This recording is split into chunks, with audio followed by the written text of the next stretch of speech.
Good morning and welcome, one and all, to PACIFIC414 Pop Talk. I'm your host, Mike, and joining me once again is Common Sense America, also known as the Smoking Patriot. Good morning, brother.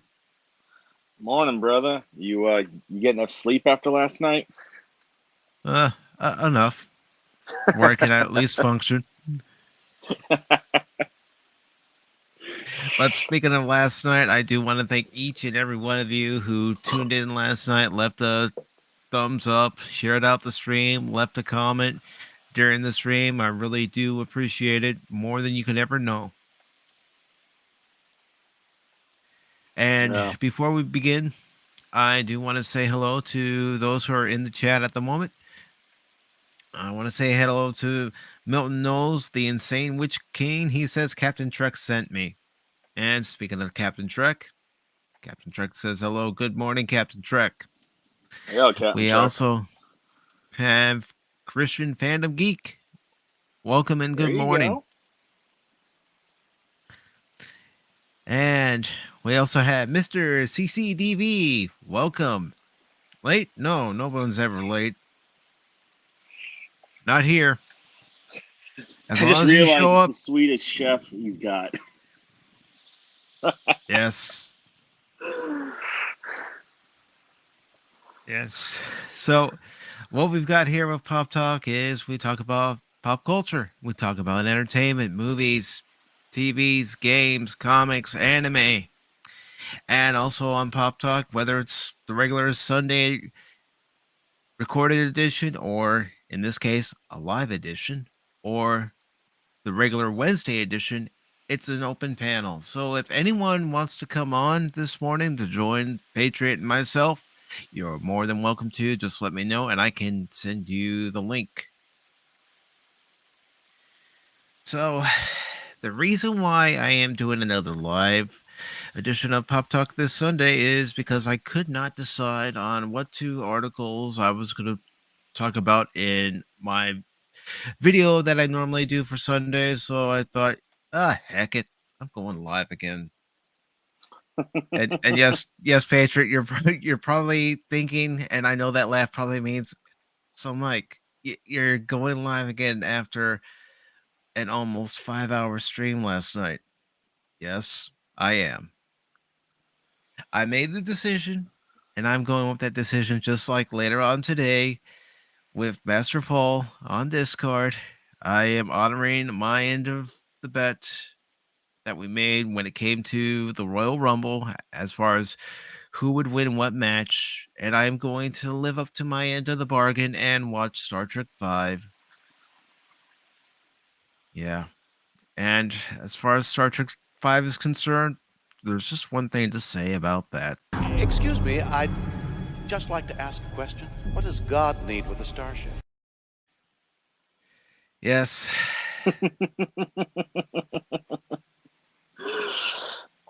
I mean, it's like I said last night. You could ask that question, but why does God need a starship? But then you could also ask the same question: why does an alien born on a plane on a moon that is so dilithium rich that it's almost inconceivable have meltdowns and cause the known galaxy to essentially implode on itself? Which question makes more sense? Bad writing. True. Bad writing. Although, yeah, well, you could say bad writing on both sides, but the question remains. I think God would want a starship more than having an alien that is mentally challenged just cry and have a tantrum and cause the known galaxy to explode. Having God with a starship makes more sense to me. Yes, but he's also going to need someone who knows the ship very well. I know this ship like the back of my hand.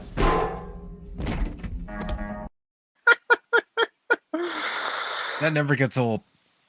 It never does. But then again, none of those movies.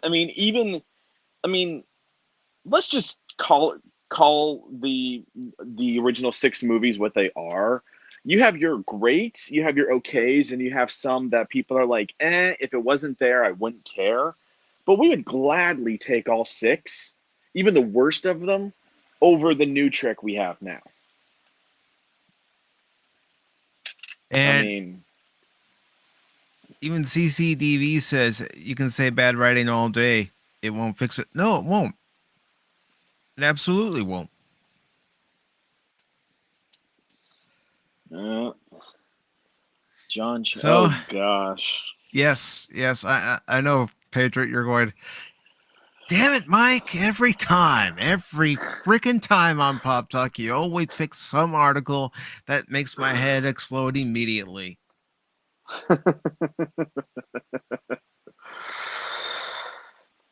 Well, Yeah. it's okay. It's okay.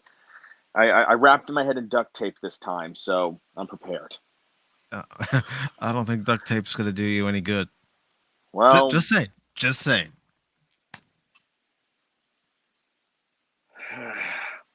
I don't know what else to say. I don't know what else to say. Let's see. Milton saying Star Trek was never good. You have to remember people who like it when normally children when they watched it, but that doesn't mean it wasn't enjoyable until it went woke. All right.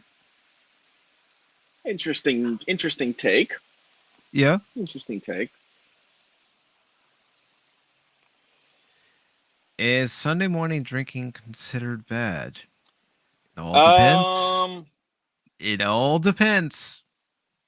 actually, no, because I've actually been thinking of getting some more coffee, but adding whiskey to it. So no, it's 5 o'clock somewhere. Let's all remember that. Yep. It all depends on location. It all depends on location. You could look at your And clock if you go, have to oh, do any driving relatively soon. yeah. You could look at your clock and go, oh, it's 9 o'clock here, but like Patriot said, it's 5 o'clock somewhere. All right, so this first article I have here is from Bound in the Comics. It's by Spencer Macaulay. It was posted on their site on the 5th, and it says Cowboy Bebop star John Cho opens up about Netflix series cancellation. It was very shocking, and I was bummed. Won't blame your co-star.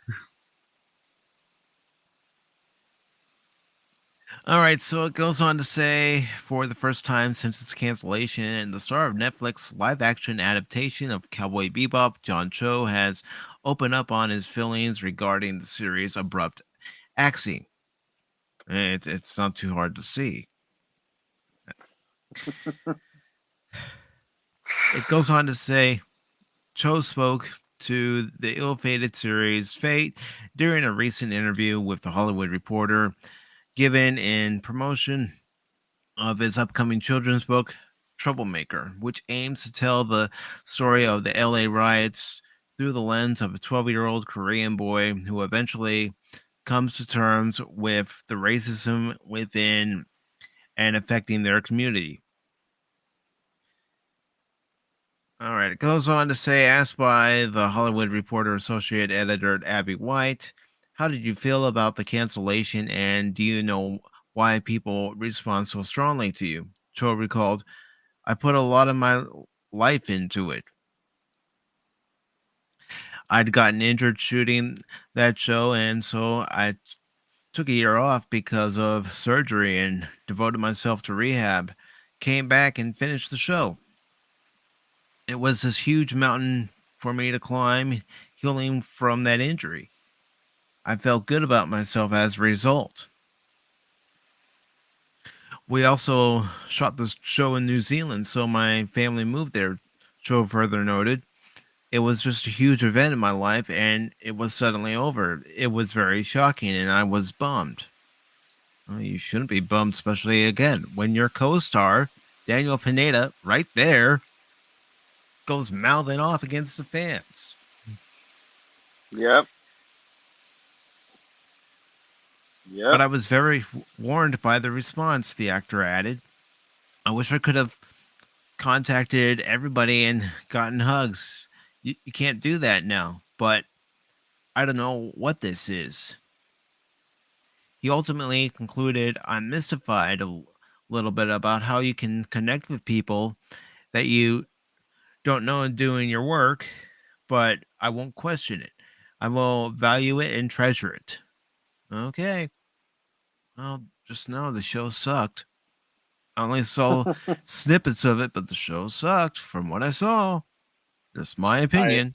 I had no desire to watch it. Now, granted, I have not seen all of Cowboy Bebop. I'm only about 7 episodes in, but these 7 episodes are it's such a fun show. It's not a rocket science show. You can it's just one of those fun shows that's it's from a different time, and I think, Mike, you could agree with me that there are probably very few animes, if any, that you could adapt to live action and it would still carry that same feel that the anime gives you. Hmm. I mean, I look at the anime itself, Cowboy Bebop, Mm-hmm. and I see things that you can only do in animated form. You can't do it in live action, regardless of how hard you try, regardless of how many CGI effects you make via one computer, two computer, three computers, so on and so forth. You just can't do it in live action like you can in anime. Mm-hmm. Yeah. I mean, like I said, the only movie I ever felt like actually was the closest we ever got to an anime was Pacific Rim, and that's 'cause it was so heavily inspired from anime, mecha anime, that it carried that feel. Even if you look at the lighting, everything about it, the neon colors of the kaiju's like innards and their blood, it was very anime feeling. Even though it wasn't based off an anime, I feel like that's the closest thing we ever got to a true live action anime. And that's why, to me, Pacific Rim is the bar for a live action anime. If it doesn't look like Pacific Rim or have that same feel that the first Pacific Rim did, I don't want it. I don't want it. And I know the movie wasn't beloved by everybody, but you can't deny it definitely has anime vibes about it. Hmm. That's what I've heard. I haven't seen the movie for myself. I know that's blasphemy. I know, but I'll All right, get Mike, we around have to to do a it. watch party. We got to do a watch party of the first Pacific Rim. All right, I'm We down for got to do that. it sometime. I- I'm definitely down for that. Anytime, any place, anywhere. So the article goes on to say Cho is not the first of Cowboy Bebop's primary cast to voice his thoughts on the series cancellation. On December 10th, just one day after Netflix announced that they would not be renewing the series, Jet Black actor Mustafa Shakir took to his personal Instagram to reflect on his time as the de facto leader of the Bebop's crew. What a cool opportunity, right? Wrote Shakir alongside a black and white image of himself as Jet. I got to play Jet Black. I'll, I'll never not be him, so to speak. That's badass to me. Noting that at Netflix went balls to the walls for us in order to get it done, the actor then offered his thanks for how they really looked out for us when crap hit the fan, though he did not elaborate on what specific events he was referring to. Goes on to say, however, Shakira admitted, but at the end of the day, business is business, and this was a big ship that needed a lot of fuel before reasoning. Maybe the haters and the critics got us. Maybe it wasn't as good as we thought. There they go, blaming the fans, blaming the people who pay their hard-earned money to subscribe to streaming services like Netflix, Disney Plus, Hulu, HBO Max. Go, I could go on and on and on, but there we go. All I know is we got this done under the craziest conditions, and I'm proud of what we did. He ultimately concluded, thank you for dreaming with us. See us, Space Cowboys. Forever yours, Jet Black. And honestly, They should have seen it coming. Like I said, the moment Daniel Pineda opened up her mouth and started putting down the fans. Mm-hmm. And good morning to the lovely Sherry. Yeah, good morning. You don't, under any circumstances, put down your fans. It's like here on YouTube. I'm not going to go around putting down anybody who comes into the chat, anybody who subscribes to the channel. That's not good on my part. That shows bad form, in my opinion. I may not agree with somebody, but I'm not going to outright and wah and cry till the cows come home. Yeah, I mean, there's just certain things that there's etiquette that you just need to do, and one of those etiquettes is you don't go after the fans because, you know, um, it's a certain level of decorum. It's just a certain level of decorum, kind of like like back in the old days, with gunfighters or knights in armor. There's a certain level of decorum and honor that you had amongst each other. And you might disagree with another creator, but don't ever maliciously go after the fans. You might think, oh, well, those fans, are not educated or something like that. That's not necessarily going after the fans. That's just saying you guys don't think you're as educated on this as you are. I don't think you're going after the fans when you say that. But if you're just maliciously calling them, retards or stuff like that, then you're making it malicious. But just saying someone is uneducated on something, that's not going after fans. At least I don't particularly think that's of malicious nature. Just to say someone is uneducated on certain things. But that's just my opinion. Mike might feel different. No, that's fine. You know how it is on Pop Talk.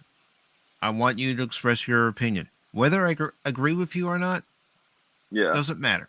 I want you to be able to express your point of view. That's why Pop Talk is an open panel show.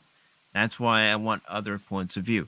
I don't want to hear just my point of view on something. I want to hear someone else's point of view. And I will say this till the cows come home. Once again, I want to hear someone else's point of view because perhaps hearing that other side will make me step back and think about it differently. Give me a perspective I wasn't thinking about before. Yeah. Because let's face it, there are certain things where we're all set in our ways, myself included. It's like other YouTubers. If you've got a problem with other YouTubers, take care of it behind the scenes. Don't air it out on social media. Don't make it public. Keep it between the two of you. That's just how I look at it. No, and that's a good way of looking at it. If you got, well, it's the same thing if you got a disagreement with somebody at an event, a coworker, a spouse, a family member, whatever. You don't openly air it in front of everybody. You pull them off to the side or to another room or out to the parking lot, and you deal with it there. So that way, not everyone else isn't affected by it, because it's not between everybody. It's not between you two and everybody. It's just between you two.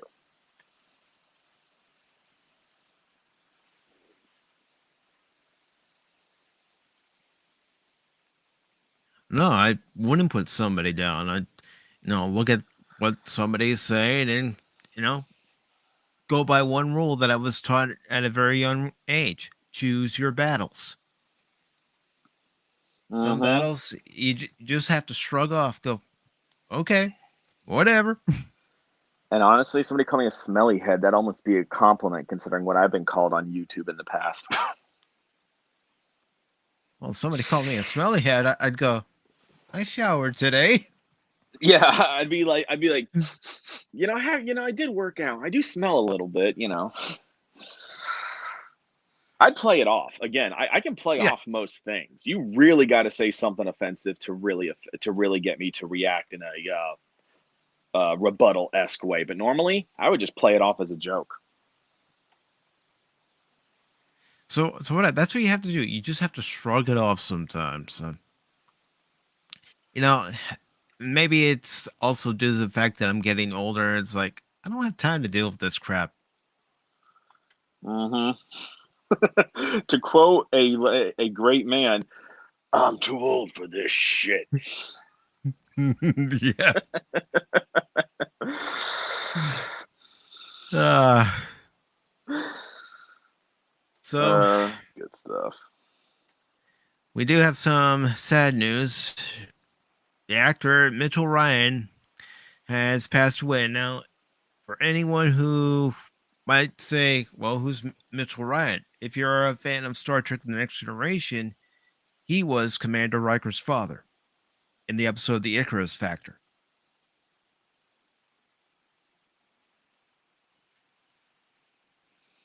So this article is from Deadline and it's by Caroline Frost. Let me go ahead and put the link in the chat because it's something I do here on Pop Talk where I try to post a link to the articles I'm talking about so you can all follow along if you wish.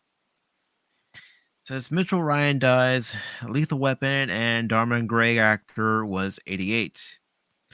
This was posted just yesterday. It says actor Mitchell Ryan, who had a career in stage, film, and TV lasting more than 50 years, has died at the age of 88. Ryan was best known for appearing in Lethal Weapon and for his role in the TV sitcom Dharma and Greg. Other roles included soap operas Dark Shadows in the 1960s, Santa Barbara in the 1980s. Ryan was born in Cincinnati and served in the U.S. Navy before pursuing theater work.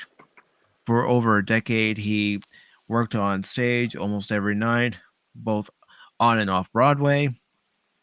His distinctive looks with a firm jaw and sleek hair led to screen parts too. His first uncredited role in the 1958 Robert Mitchum film Thunder Road.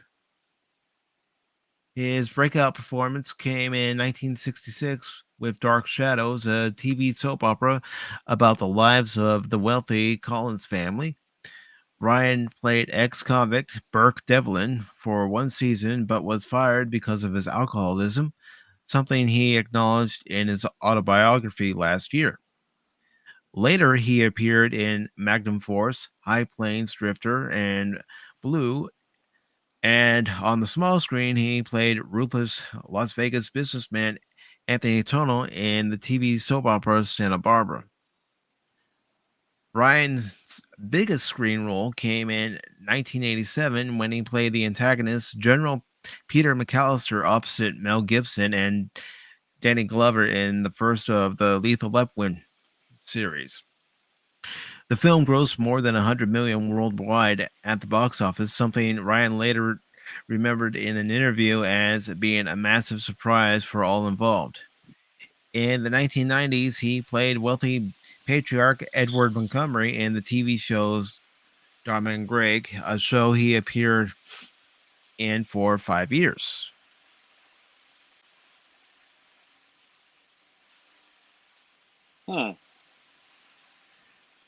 And CCD DV says, "Hey, my grandpa died at 88. That's a good run." Yes, it is a good run. Good long life.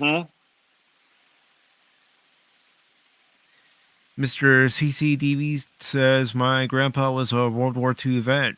Wow. What a good acting career. Yeah, it is. And my grandfather, my dad's side was a World War II vet. He flew a B-17 in the European theater. And my grandfather on my mother's side was in the Pacific theater in the Navy. Oh, wow.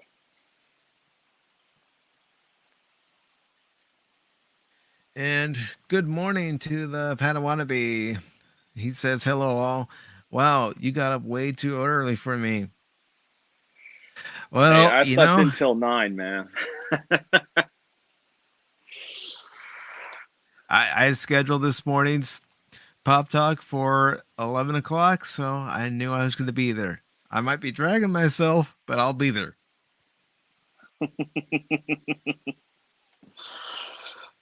There may be a point where I say, Patriot, take over. Man down, man down. All right, so I have another article here. It's from Vanity Fair. Have you heard about the HBO Max series Winning Time? No, but I've been out of the loop with the HBO Max series, so. Well, apparently it's a series where they pretty much go over, and of course, a weekly drama about the Lakers in the 1980s with Magic Johnson and all those guys. It says Lakers dramedy Winning Time gets its head in the game. Led by John C. Reilly, HBO's star-studded look at the LA Lakers Showtime era has a heart and a brain.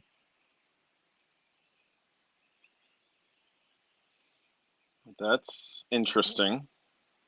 Yeah, and what's also interesting is look at this picture, how they really did capture the 1980s, the look of the suits and Mm-hmm. Actually, I'd say honestly, I'd argue even a little bit of this. I'd argue like 70s, like maybe late 70s, yeah, early 80s, yeah, even. definitely. Let's see. Mr. CCDV says, I did have to chew off my arm like a coyote in order to make coffee. It was a fun night, though. Yeah, sometimes you got to do that. Well, you chewed off your arm to make coffee. I went to Dunkin' and got my coffee.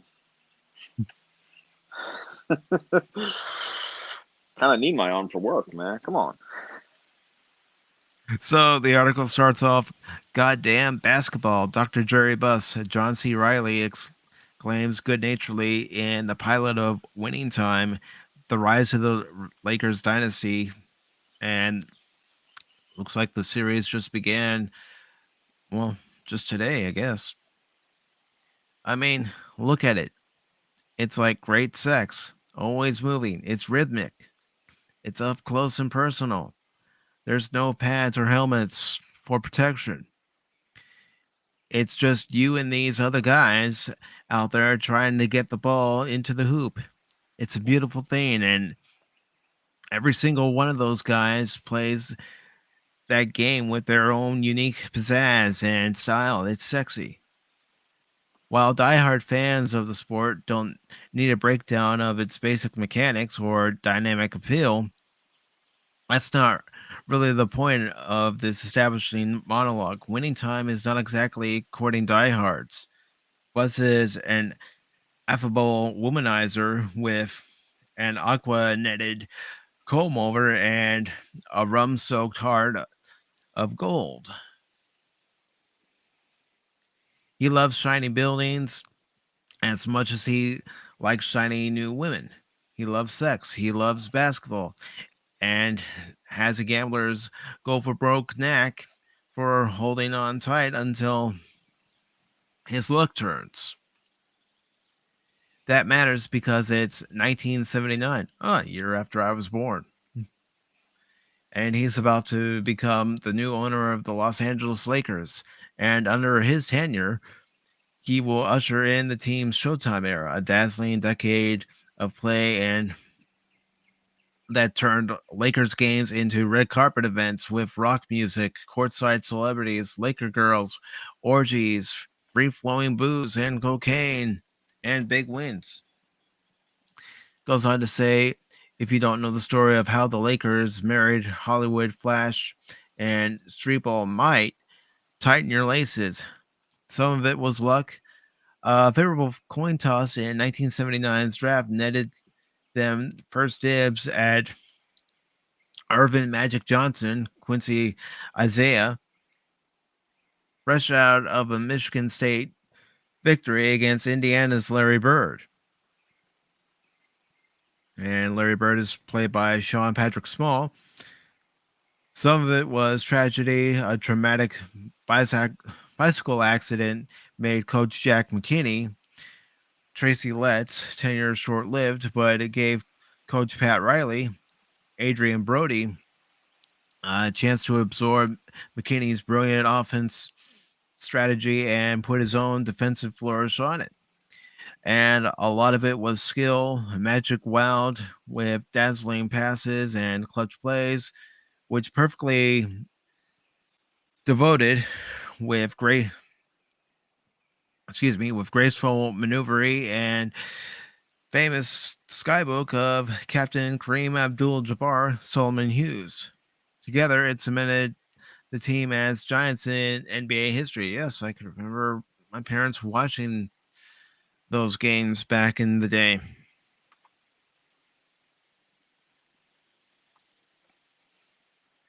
All right, The so way the way they define this, just like, oh, it's like great sex, it's this, and then I'm like, no offense, and not to get inappropriate, but what kind of sex are you having? Like, I don't know. it just that's not exactly the kind of description I would use. Maybe it's just me. No, no. It's not just you. I mean, I haven't watched the series yet. I might watch it. I don't know. I mean, I'm not gonna watch it just because I don't, I mean, I appreciate basketball, but I'm not like a hardcore lover of it. So, I mean, you know, I'm not gonna shy away from it. Basketball was never my number one sport. Everybody who's been to this channel before, and if you haven't been to the channel before and this is your first time, my first love is baseball. It always has been. mm-hmm. But the story continues to go on by saying, but even if you don't know the story, Winning Time is happy to retell it to you with a wink and a nudge.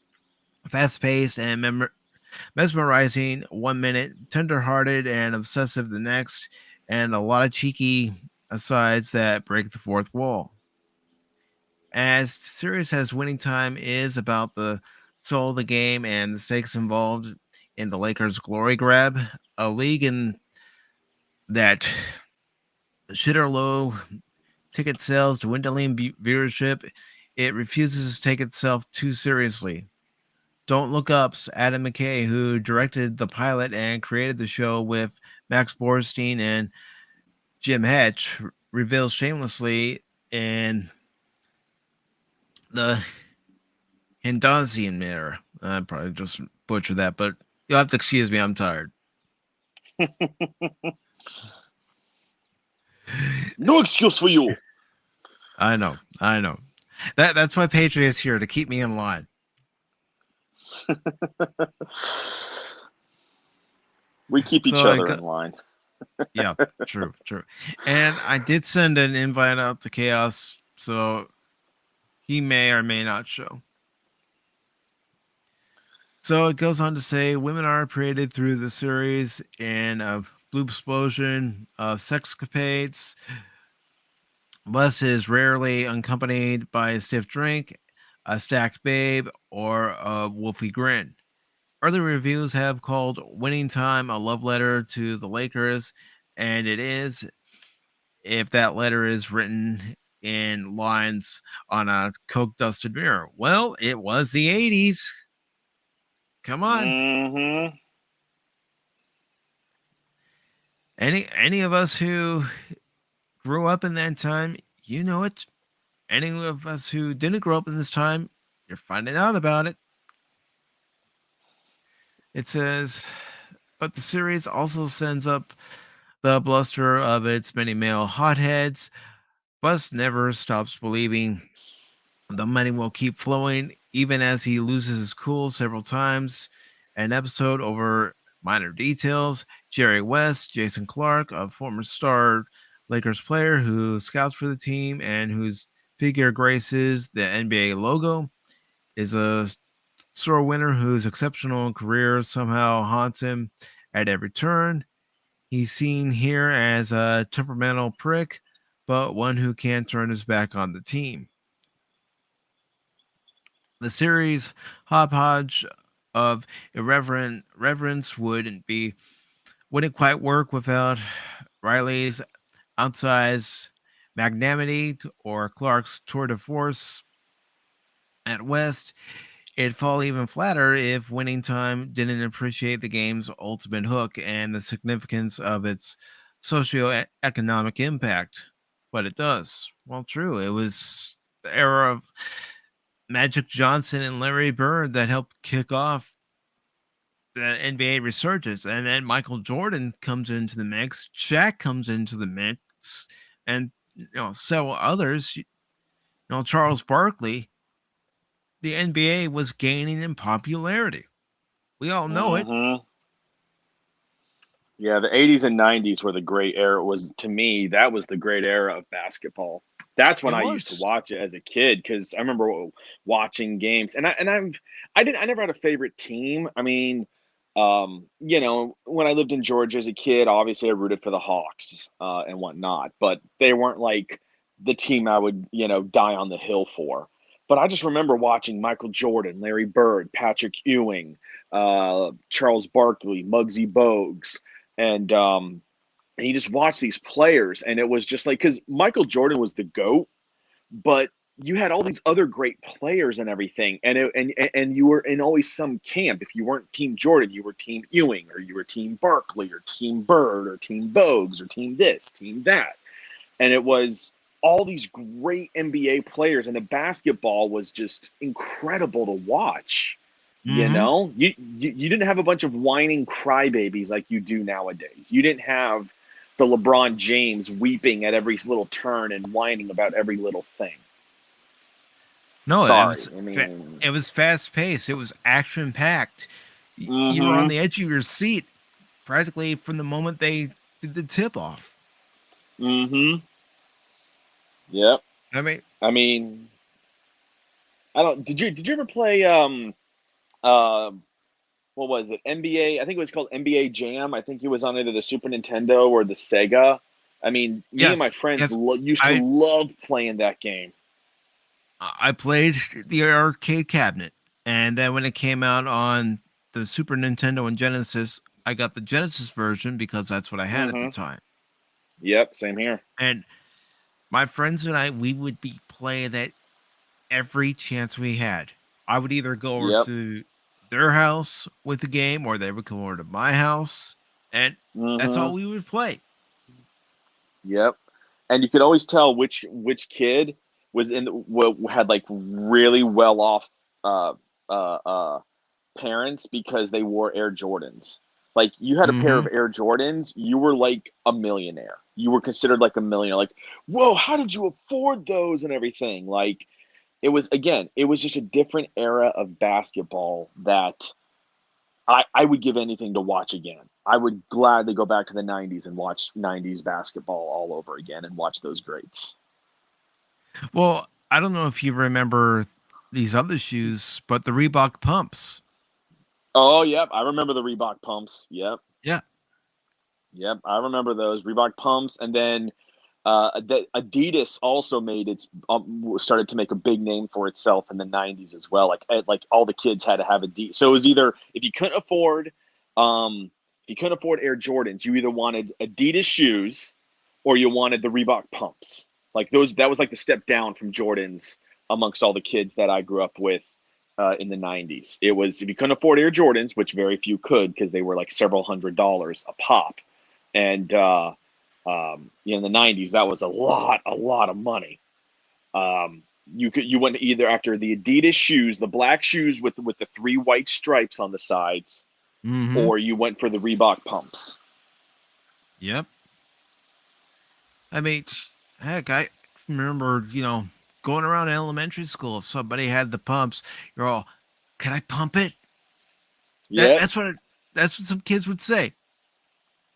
And the pump didn't really do anything, but it would again. It was the era of basketball, Mm-hmm. and like hockey didn't really have much of a name in the 90s. It was the era of um it was the era of like baseball and basketball, because remember, you had Ken Griffey Jr. and Mark McGuire doing the Mhm. home run competitions. They were seeing who could get the most home runs. I mean, that was the 90s, was baseball and basketball. You Yeah, and had then football you with throw John in Sammy Elway. Sosa into the mix with that home Hmm. run chase. Yep. Yeah, no, that's right. Yes, no, yes. It was Sammy Sosa and Mark McGuire. Sorry. No, but you were right. There were some years where it was Griffey versus McGuire, especially when they were both in Hmm. the American League West. Griffey with the Hmm. Mariners and McGuire with the A's. Yep. And then Sosa was the big name for the Cubs. He was the best thing for the Cubs for a while. And then obviously the Cubs really didn't have a whole lot going for them once Sosa left. And that's not a slight against the Cubs. I've never had beef with the Cubs. I'm a Red Sox. I've always had great respect for the Cubs because they were always like the underdog normally. No, but you're right. In the 90s, except for 98, the Cubs pretty much sucked. I can Yeah, say that. I saw the games. I'm not saying that yeah. as a Cub hater. I'm a Cub fan, but I'll even tell you during the 90s, except for that 98 season, they sucked. Yes, we got swept by the Braves in the division series, but still, that whole year, it was just magical because it starts off on such a sad note with the passing of Harry Carey. And then, Sammy starts going on this tear, and the month of June comes, and he hits over 20 home runs in the month of June alone.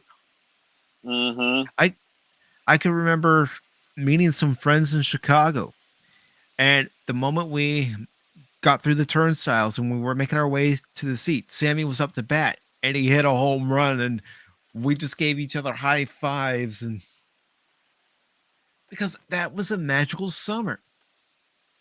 Mm-hmm. Regardless of what came out afterwards with all the steroids and everything, that was a magical summer. Yeah. And to be honest, juicing in baseball, all it did was really allow you to hit harder and farther. It didn't make you any greater of a. It didn't really do much on the pitching. It didn't do much if you were, like in the outfield or the infield. It really didn't do a whole lot. The biggest difference it made was in the batting. But even then, unless you were one of those players that had that eye for the ball where you could just make contact constantly, it was either pretty much home run or nothing at that point if you were juicing, Mhm. because every other hit you made was usually a single. Yeah, well, So now unfortunately with the game, and yes, I am going into a little baseball tangent here. It's launch angle. They want the home run. They don't want the guys to work on getting the base hits, the doubles. Trying to mm-hmm. move the runners from first to second. Put it on a hit and run, trying to steal a base. It's not about that anymore. And I really do think Yeah, baseball needs to go back to its fundamentals. yeah. I mean, I remember when the minor league team here, it was a single. I think it was single A, because it goes single, double, and then triple A, and then once you get to triple A, the next step is majors, right? Mhm. Yeah, because Yeah, you actually have the developmental leagues, where they're a short season, then you have short season single A, then you have some single A's that are a regular season, you have double A and then triple A yeah, before you hit the majors. And, you see some guys who are being rushed through the system because of how well they're doing the minors, and then they get to the majors and they fizzle out because they've been rushed. Corey yeah, Patterson, who yeah. was a center fielder for the Cubs in the early 2000s, he's a perfect example of a guy who the Cubs rushed through the system, and it really did affect his career. Yeah, well, I mean, because you had a single A farm team here in the county I lived in, and they were called the Brevard Manatees, and they Mhm. were a farm team for the Milwaukee Brewers. Well, Guess which baseball player that was acquired by first the Marlins and then the Red Sox came out of the Manatees? Guess which player? You probably know the name, but Beckett. Well, Josh really? Beckett. Yeah, the pitcher. He Yeah. came out of the Manatees. No, I didn't know that. Yep. I remember I'm seeing not him. ashamed to say it. Yeah, he was. I remember because the Manatees made it to the playoffs, and Beckett was the pitcher that year. And it's again, it's a single A team. You had maybe a couple hundred people per game, but when they went to the playoffs, that little stadium, that little baseball stadium, was packed to the brim. And it was rarely ever happened. But Beckett was on the mound, and the Manatees went to the single A playoffs. And I was there for both playoff games. We eventually got knocked out after the third game. Was it third or fourth game? I forget how many games you had to win in the playoffs for single A. But we lost in the playoffs, but we made it to the playoffs, and Beckett was pitching that year for the Manatees. I remember that. Yep, and then Beckett would pitch for the Marlins. He would actually pitch a game against the Cubs in the 2003 NLCS where the Cubs should have won that game, but circumstances, and it just wasn't meant for the Cubs to go on to the World Series that year. Yeah, and yes, that was the same postseason with Steve Bartman. Yes, I know what happened. I know. I was watching the game. I know. Only two good things that the Cubs had going for them in the 90s was Sammy Sosa and the movie Rookie of the Year. Because the Rookie of the Year featured the Cubs as the team in that movie. Yes, and at the end of the movie, Rowan Gardner, holds up his fist, and on his ring finger, he's got a World Series championship ring. And I'm thinking, as I'm looking at that, thinking, if only. If only, yeah. I mean, I grew up on that movie. I grew up on Rookie of the Year. So that's that movie's got a special place in my heart, man. I still love that movie to this day. I mean, yeah, John Candy. Yep. Lord, John Candy. Oh, what was that one guy's name? Chet Stedman. I'm going blank on his name. I know it. Gary Busey. Yeah, Gary Busey, John Candy. You had some other actors in there who I can't remember their names to save my life, but you would recognize them if I saw their name. I'd be like, okay, it was this actor, that actor. But yeah, man, Rookie of the Year and Sammy Sosa were the only two good things the Cubs had going for them in the 90s. Well, I mean, I could go on and on about players I liked in the 90s besides Ryan Sandberg, who was my all-time favorite Cub. But, you had guys like Mark Race, you had Sean Dunston. And, they had Maddox for a time. Remember, the Cubs drafted Maddox, and then they let Maddox go because the Tribune's cheap. Yeah. They didn't want to give him the money. Yeah. I got to see a game at Wrigley Field at some point. Again, I'm not a Cubs fan, but just to be in Wrigley Field, it's like one of the classic stadiums you have to go to. That and like Fenway Park are the two stadiums I just have to go to at some point. And CCDV says, to me, it's all gibberish. I just like going to games. My brother, though, he played on the Diamondbacks fantasy camp a few years ago. That was one of the best games I ever went to. Yeah, I've seen those fantasy camps, and I'm thought to myself, I'd love to do that one of these days. Yeah, it'd certainly be an experience. I'd say. I'd say, yeah. And Resolute Gem says, I've seen the complete opposite. The Mariners leave guys in the farm system for years and end up trading them to usually the Yankees for cash or more prospects. Yeah, and that's frustrating. You have teams like the Mariners. What about the Pirates? Everybody's farm system. The Pirates have good players, but they never do anything around those good players. Yep. Yep. I mean, well, and that's the thing about the farm system is that I feel like in a way it falsely gets guys' hopes up because you can keep guys in the minor leagues, we're going up the chain, but but in the hopes that they'll make it into the big leagues when they never will. Like, these the big name teams, they have no desire. Like, I don't know. Like, that's my only thing about the minor leagues is that I feel like it gives a lot of guys false hope because remember, you only got what you got a 25-man roster, and Hmm. that's including your reservists for a baseball team. And unless you really have to pull someone up from the minors, they're going to be in the minor league system for for their entire baseball career. You know, Yep. it's just unfortunately it's the way it is, and it's sad because some of these guys love the game that much and they want to play on the big field. Hmm. Well, it's like 7 years ago, Chris Bryant. He's raking it in spring training, and everybody's saying, "Oh, he's gonna come up with the Cubs right out of spring training." No, the Cubs sent him back down to AAA Iowa so they can have a few more years of control for his contract. And that's one of the issues that they're arguing about right now is, team control over different players. Hmm.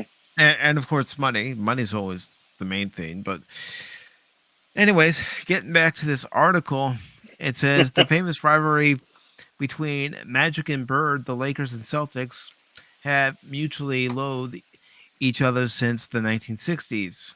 It's played like a territorial pissing contest. It also charts a racial reckoning the NBA is ill prepared to face, that a foul mouthed Joey White hick from Indiana who spits chew and chugs bud is still considered more sellable by advertisers and owners than any of the numerous excellent black athletes in the league. The simmering awareness we see here is only the beginning of a decades long contention about race roiling the league today. Not to mention sexism. Buss and Johnson both had a vicarious appetite for women, but we see bookkeeper Claire Rothman, Gabby Hoffman, and Buss's daughter, Jeannie Hadley Robinson, do the heavy lifting of implementing the Buss vision while being forced to tolerate his buffoonery politely. Buss's mother, Jessie Sally Field, is a crafty whiz at saving her son from his many financial missteps and shielding him from bad news of full-time job in itself. And Johnson's future wife, Cookie, Tamara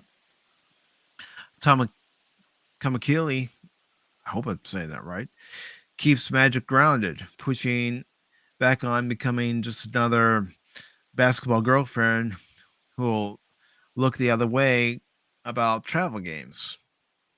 And it goes on to say more about the synopsis of the series, but I don't know.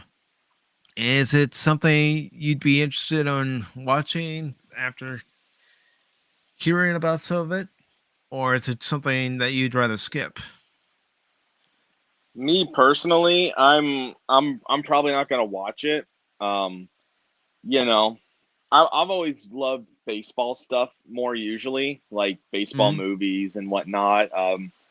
Like I said, basketball. I got no hate against basketball. It's just not my particular thing. So, I mean, it might be good, but to me, because of the way Hollywood is, I'm just I just my gut says there's going to be some form of SJW virtue signaling. Oh, it's the white man against the black man, and the black man's being kept down, and I just got a feeling that they're going to throw those jabs in there of like SJW virtue signaling. And right now, we got enough of that, and in a time when you get Magic Johnson and Larry Bird and whatnot in the '80s, I have a feeling they're going to really amp up the race side of it. I could be wrong. I could be very wrong, but Hollywood gives me every reason to say that they're going to do it right now. Yep. Here, I'm gonna give you another article. I'm going to put it in the private chat, and you can read it off because I got to grab something real quick. All right. So this will be the next article talking about. I'm going to put it in the private chat and the main chat, and I will be right back. I'll also put it on screen.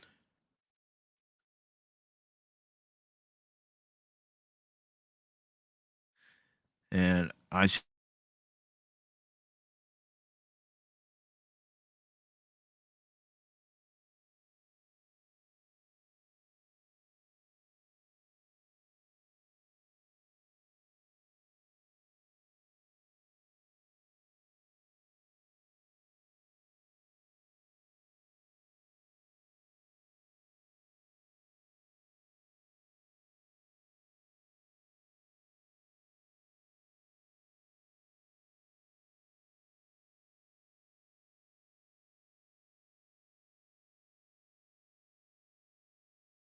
Follow the bouncing ball.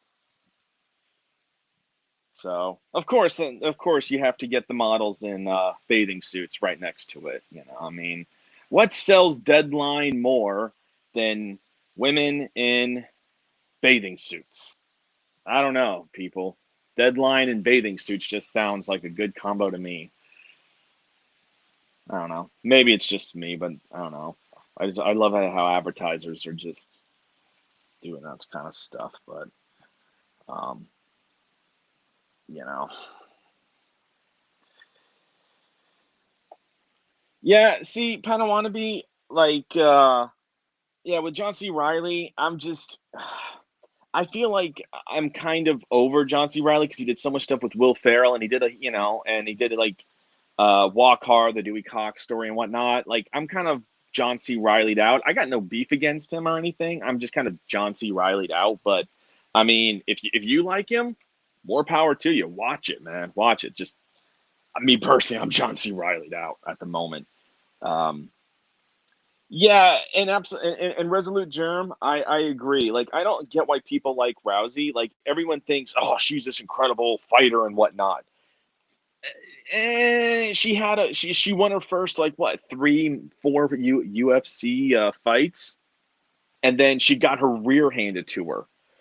And then she kind of went to that into acting briefly because she was in one of the Fast and the Furious movies. She was in Expendables 3. And then she went into modeling, which, I mean, I appreciate a good-looking woman as much as the next guy, but Ronda Rousey doesn't exactly scream model to me, personally. I'm not saying she's ugly; it just doesn't scream model to me. Um, um, you know, and well, the thing is with wrestling, like I've seen like the women do the wrestling thing and everything. I'm sorry, it's when the women do the wrestling to me, all I can think of is like catfight. Two women just kind of like smacking each other with their hands. That's just what I think of personally. I mean, I don't know. Again, I'm not trying to say women can't do the wrestling side. It's just never been as entertaining for me as when the men do it. Because the men, they really put on the show. They pull off the incredible moves, all that stuff. So, but it's our fault for looking at ads like that. Well, no, it's again, I just find it ironic how it'll be like you could pull up like whatever news source you want, and it could be 500 dead as Russia does this, or major oil choke could cause global catastrophe, and the next thing it'll show is like somebody like, hey, you want to get rich, get $10 million rich and whatnot, or it just, the ads sometimes are so entertaining just to mock themselves, because it'll be like, again, like I said, oil disruption causes global catastrophe, and next you got like a hot chick modeling lingerie on one side and like, hey, get rich in 10 minutes kind of thing. It's like, who chose these? I know what you mean. And let's face it. WWE isn't what it used to be. Whoa. Something happened Nothing to your mic, is. brother. You just got really loud out of a sudden. All right, let me make an adjustment.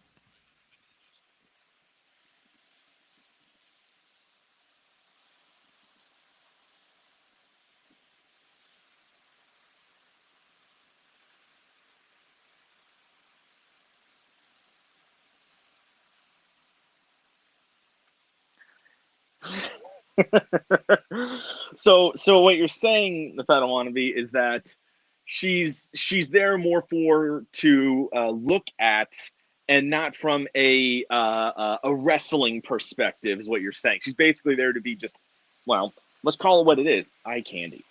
Which, again, let's just call it what it is. Not every person is, whether it's an actress or a sports star, sometimes they're not put in their position because they're always the best at what they do. It's because they are appeasing to the eye. And by the way, this goes to men as well, because a lot of people say Jason Momoa is a terrible actor.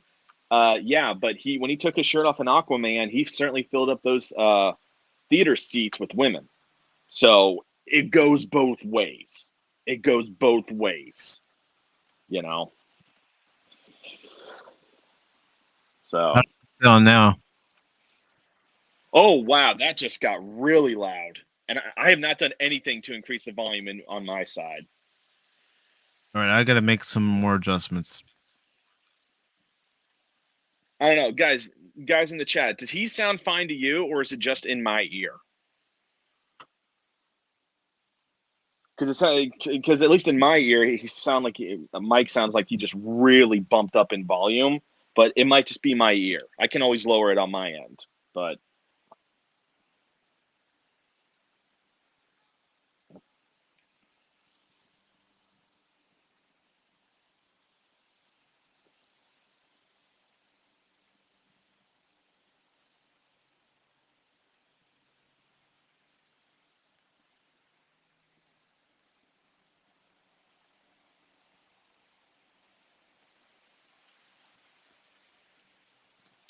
Okay, Resolute. Yeah, so I wasn't losing my mind. That's good.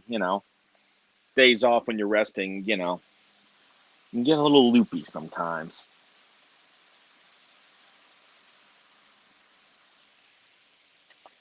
So let me hold on a second, Resolute. You said something earlier. Let me go back up here to see what you said. Okay, all right, yeah. No, that's a fair point, Panawannabe. That's a fair point. All right, how about now? Okay, yeah, that sounds better. Yeah, like you came back and all of a sudden I'm like, holy crap, what happened to your mic? So no, but you sound better. You sound better. All right, good. Because I don't want to blow out your ears. I Yeah. don't want to blow out anyone else's ears. Yeah, no, that's no. I agree. Let's see. Resolute Germ, you make a good point here. Going back to baseball for just a quick second, when you say all they need is one game in the majors and they get a good pay bump in AAA, I think that if you're in AAA, they should start hosting AAA games in like all the big league teams, the pros. They should do like one or two games where it's just AAA players to really show off what these guys could do in the big leagues and whatnot. Mm-hmm. Because remember, it's the high up executives, it's the advisors and everything saying, well, we got such and such, he's got a great arm and everything, but that hitting, I don't know. But you got to remember also, if the crowd is loving what they're seeing with the AAA players, that might incentivize the big leagues at the top of these organizations to be like, maybe we should start pulling more guys up from the minors because the crowd is loving it. It's bringing in the money. And remember, it all comes down to money at the end of the day. So if they're liking what Yep. they're seeing from AAA players, so that's just a thought. It's just a thought. Well, you know what's going to happen with baseball currently being on the lockout is you're going to have people who are going to go to minor league games because the minor leagues aren't affected by the lockout. It's going to be business as usual starting April 5th. The minor league players are currently in Florida. They're in Arizona at the spring training complexes of the various teams.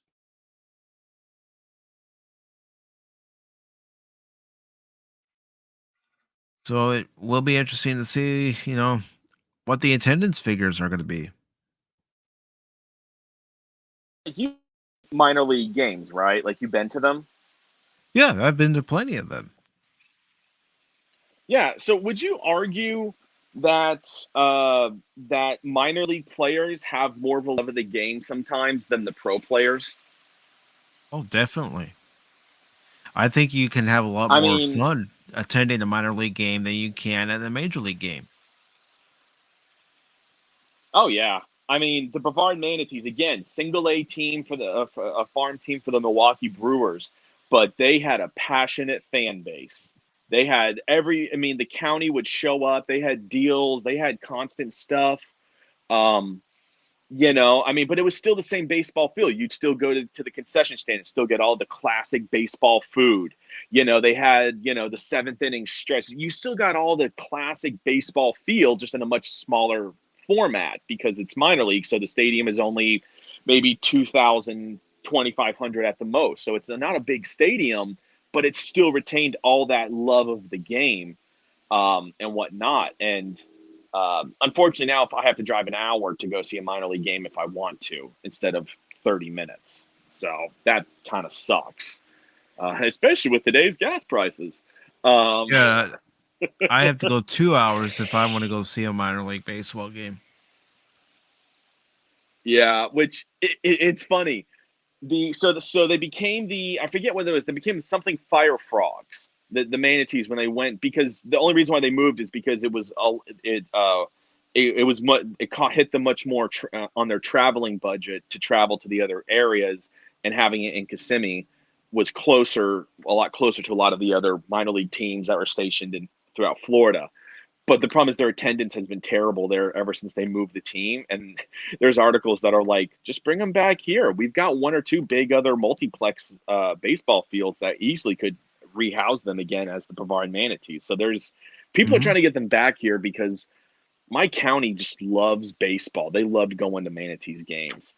And, again, it's the love of the game that I love seeing in people's eyes. When little kids come up and that foul ball is hit into the stands, you see an army of kids. You'll see 2, 3, 4 dozen kids, like literally grabbing each other, throwing each other to the ground, pushing, sometimes even punching each other just to get that foul ball. Oh, I don't know why, but just baseball at its core, the love of the game, man, is just beautiful. It's just beautiful.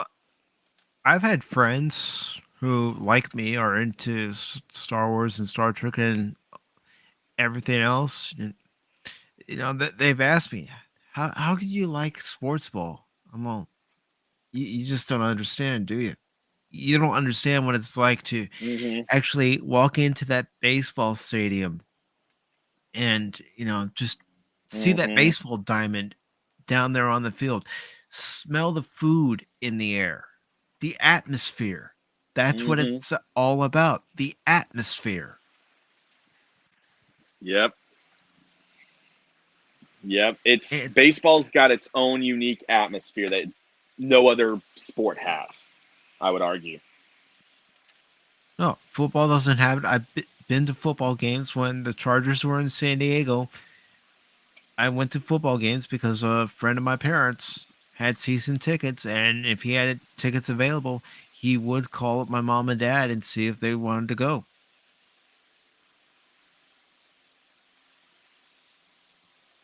So Hmm. we would go to football games, but I never had that same excitement going to a football game as I did going to a baseball game.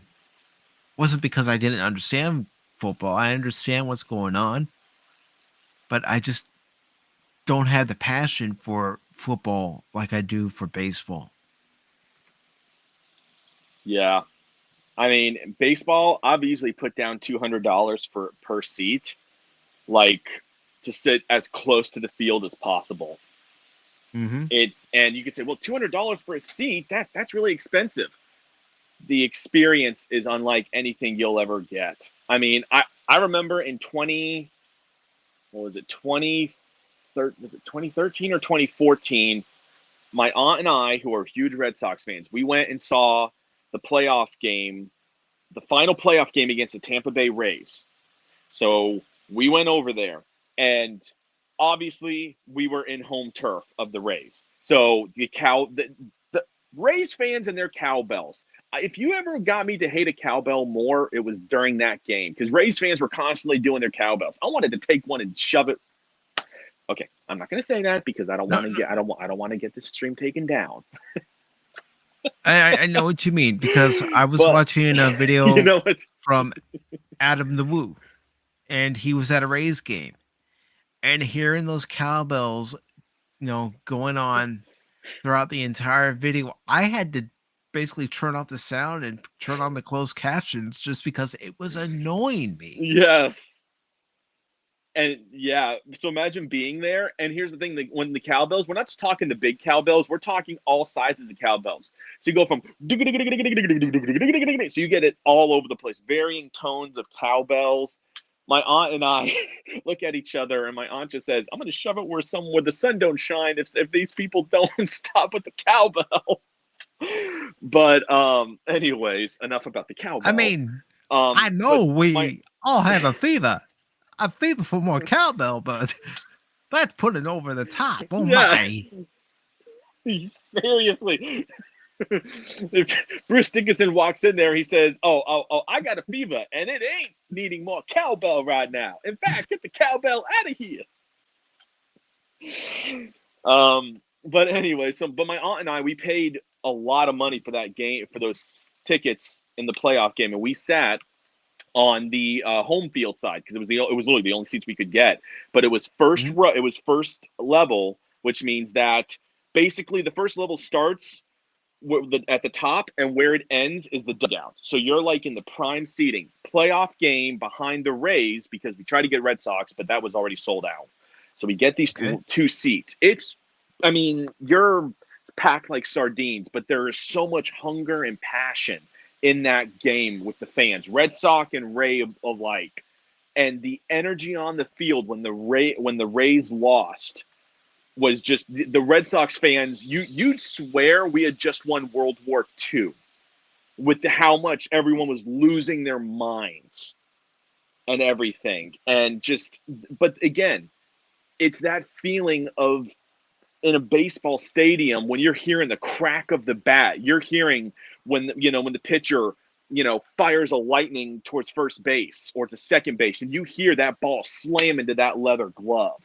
You hear the snap. when a fan catches a home run, that snap. When you get somebody who catches a foul ball, everyone in that area just loses their mind because a fan caught a foul ball or caught a home run. I mean, and I've been to hockey games, I've been to baseball games, I've been to basketball, I've been to football games, and nothing compares to a baseball game in terms of the crowd. You're a different breed of sports fan when you're in a baseball stadium. It's a different breed. Mm-hmm. Yeah, it is. Completely different breed. I mean, going to football games, you have the tailgaters. Yes, there are some tailgaters at a baseball game, but not to the same level as a football game. And those same tailgaters will go into the game. And once they're inside the game, it's a rowdy, raucous time. Yep. So yeah, baseball stadiums, it's just beautiful, man. It's beautiful. And Captain Trek says, "I'm sorry, I would rather watch football on TV than in the stadium. Last time I went, it was too loud. I was on the 5th or 6th row. I had several beers spilled on me." Yeah, nobody wants that. Ticket prices are expensive enough. You don't want to go to a game and have somebody spill a beer on you or soda or what have you. Yeah. I mean, I've had that happen at a baseball game. I've had people accidentally knock, my hot dog onto my shirt, or people accidentally spill beer on me. But I didn't care as much because in a baseball stadium, there are no bad views. There are none. Mm. Even if you're in the nosebleed seats, you still have great views. If you're close to the field, you have great view. I've been to basketball games, and basketball games, there are certain angles of where, depending where you're in the seats, the game you just don't get a good view of. Same with football. I've been close to the field, but I didn't have a good view of the field, so I didn't have the best perspective on the game. In a baseball game, there's no bad view, and I've sat all over. I've sat in the out where you catch home runs. I've sat nosebleed. I've sat multiple points on the diamond, and there's no bad view. There just isn't. It's enjoyable from all angles, whether you're in nosebleed or you're right up smelling the grass that close. Yeah, I mean, I will say, because Wrigley Field is an older stadium, there are some sections where you are blocked by a beam, a support beam. So always keep that in mind if you go to, Wrigley or Fenway, since they are really the only two older stadiums still around. That if you go there, there might be a chance you might be blocked by a beam. Just saying. Yeah. Well, the Tampa Stadium is an indoor stadium. It's completely indoors. So Yeah. So they even have special rules for Tampa Stadium, actually. And I mean, I know we've just went on talking about the cowbell and everything at the Rays games, but I still wouldn't mind taking in a game there someday. I'll just bring some Oh, earplugs. it's still a great experience. Honestly, after my fourth beer, I didn't really care that much. And you say, wait, you got 4 beers? I actually had 7 that night. But after the fourth beer, I didn't really care as much about the cowbell. I was just more happy that the Red Sox were winning. So I'm like, keep bringing that cowbell. You're 3 points down right now, okay? And your pitcher and your hitters ain't looking too good. So keep up the cowbell. I'll just keep drinking my beer and watching our score keep ticking up.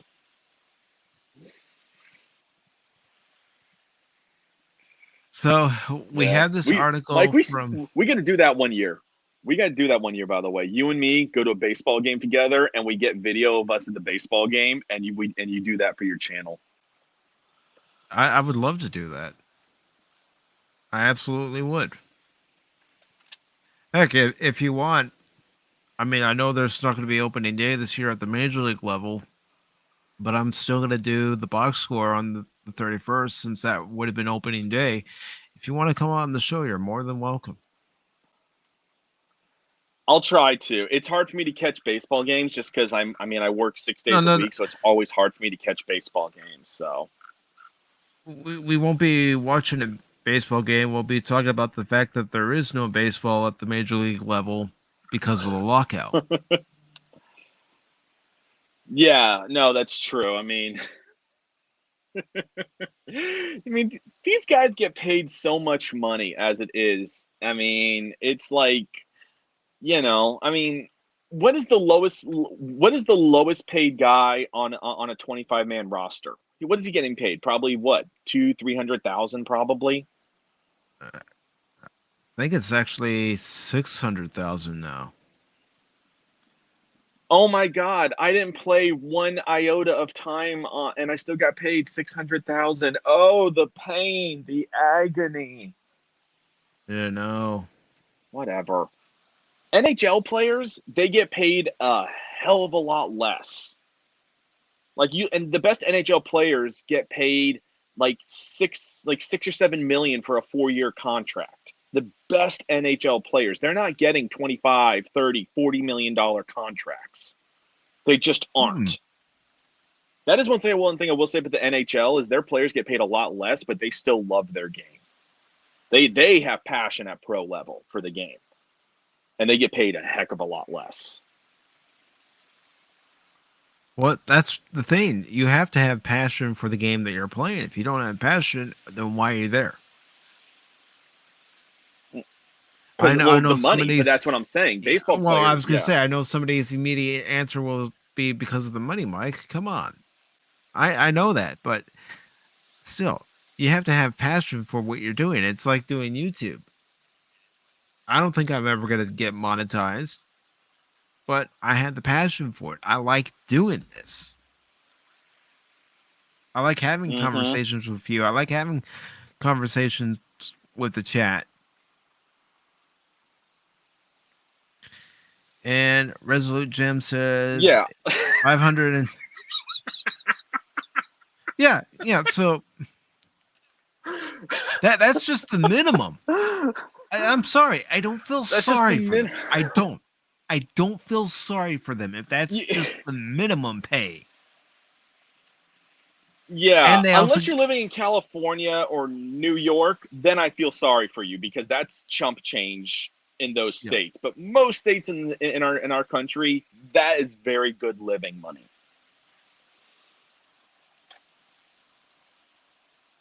And the Padawannabe brings up a good point. Yeah.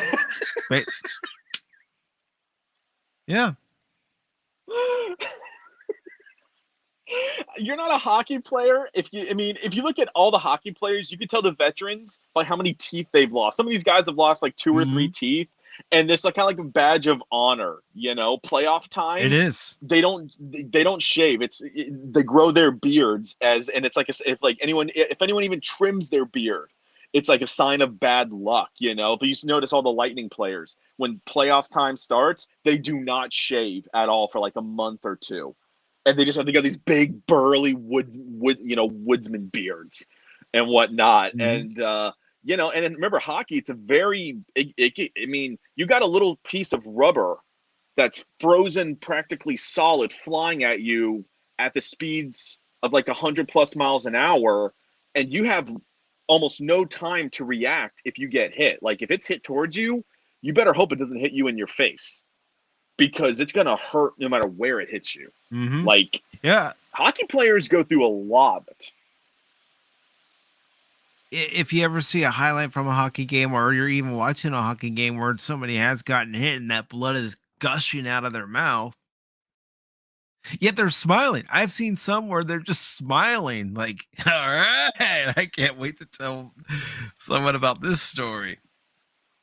It's even better. There was I'm sorry, go ahead, Mike. Go ahead. No. Go ahead, man.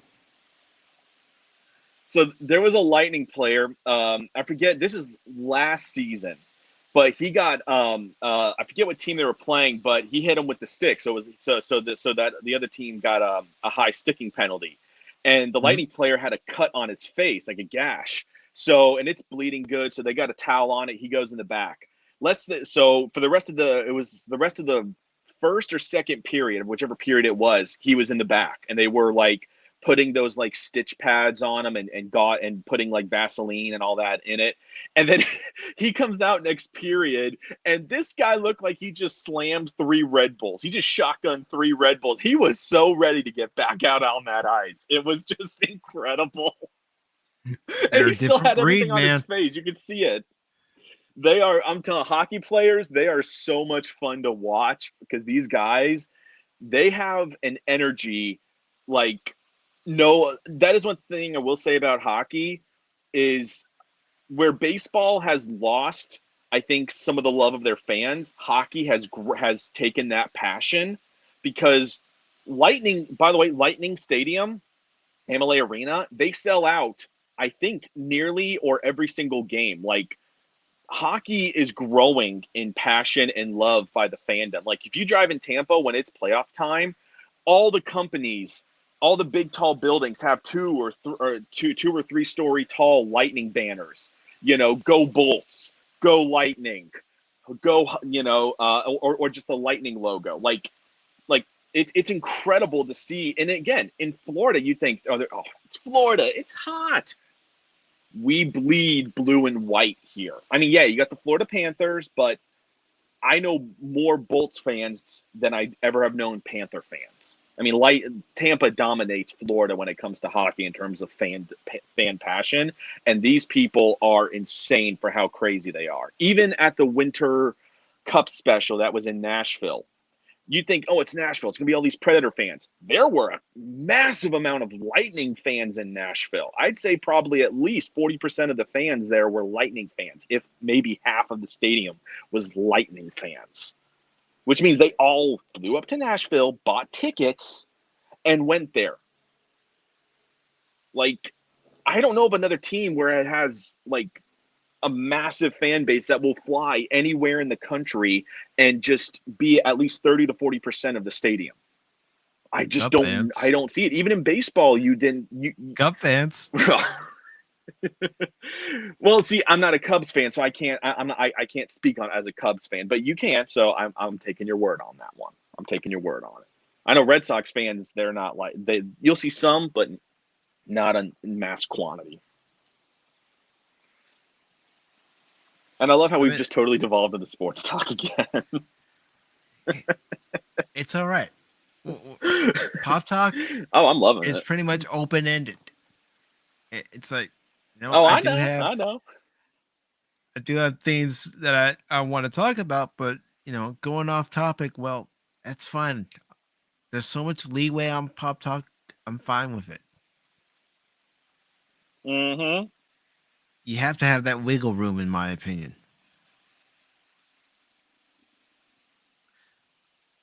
But getting to this article, what the Resolute Germ says. I'm sorry. No. We need to get onto the article because we've only covered, I think, one article so far. No, just what Resolute Germ said. Apparently, a AAA player makes $500 to $700 a week.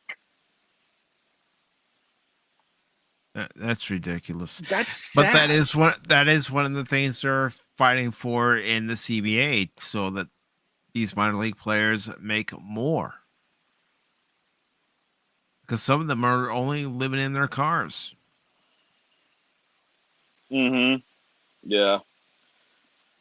Yeah, Resolute Germ, the Lightning are very successful. We've won the stand. If you go over the past several years, we've been to the playoffs over the past 5 years. We've been to the playoffs every year, and then I think we've won 2 of the 5 Stanley Cups at least. I mean, so the Lightning, and remember, we're one of the newer teams. We're only between 20 and 30 years old. You get teams like the Red Wings, the Penguins, the Canadians. They're older teams. But the Lightning are a newer team, and we are very successful. And honestly, I put that up to John Cooper. He's an amazing coach. Coop is such a great coach. And I chalk that up to him because he's got a lot of pull in the players. So, he keeps, and the players love where they play. They don't want to be traded if they don't have to be. Like, you get Stamkos, Vasilevsky, Point, Hedman. You get a lot of great players on the Lightning, and they love playing for Tampa. Like, they will take $1 million less if they can play for the Lightning. Like, they just love it. Which again goes back to hockey. Pro teams have much more passionate players than I would argue many of the other sports. Baseball, football, basketball. It's more about the money than love of the game. Yep. It is. I mean, look at some of the salaries you see in baseball. 300 plus million. Bryce Harper comes to mind, and over 10 years, it's like, no, I don't care how good you think he is. He's not worth that kind of money. It's like whenever a player even gets 100 million, it's like, no. It was like Javi Baez in his contract demands before the Cubs traded him. It's like, you're not worth it, Javi. Yes, you're good defensively, but that's about it. At the plate, you strike out pretty much most of the game. Yeah, I mean, highest paid Tampa Bay Lightning player. Let's see here. Okay, so Kucherov is our highest paid player. His contract is for $9.5 million. He's the highest paid Lightning player. That's And that's I low when mean, you yeah, so compare it's it to 9.5. football and baseball. Yeah, football is probably the next lowest, but they're making at least several million more, at least. You know, Mhm. I mean, let's see here. Player contract salaries. This is, let me see when this article is. Cap 20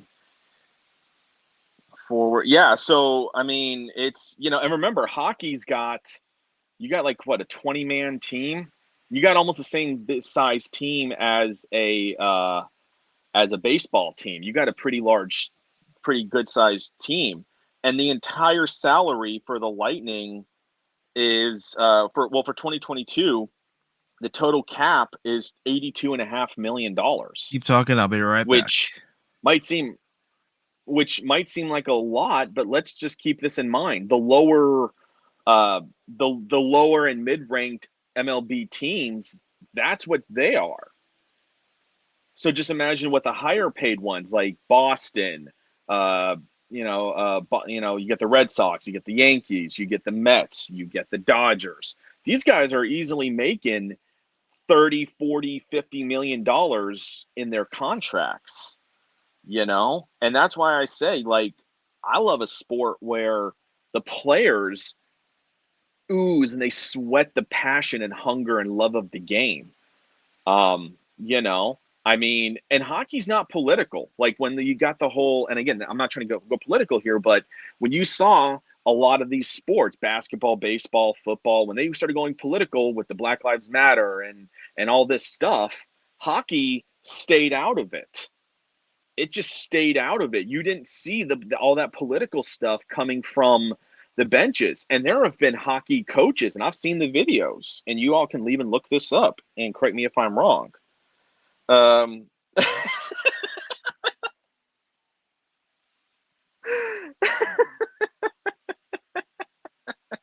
Okay, Padawannabe, I'm going to say this. I love the Mighty Ducks movies, the first two.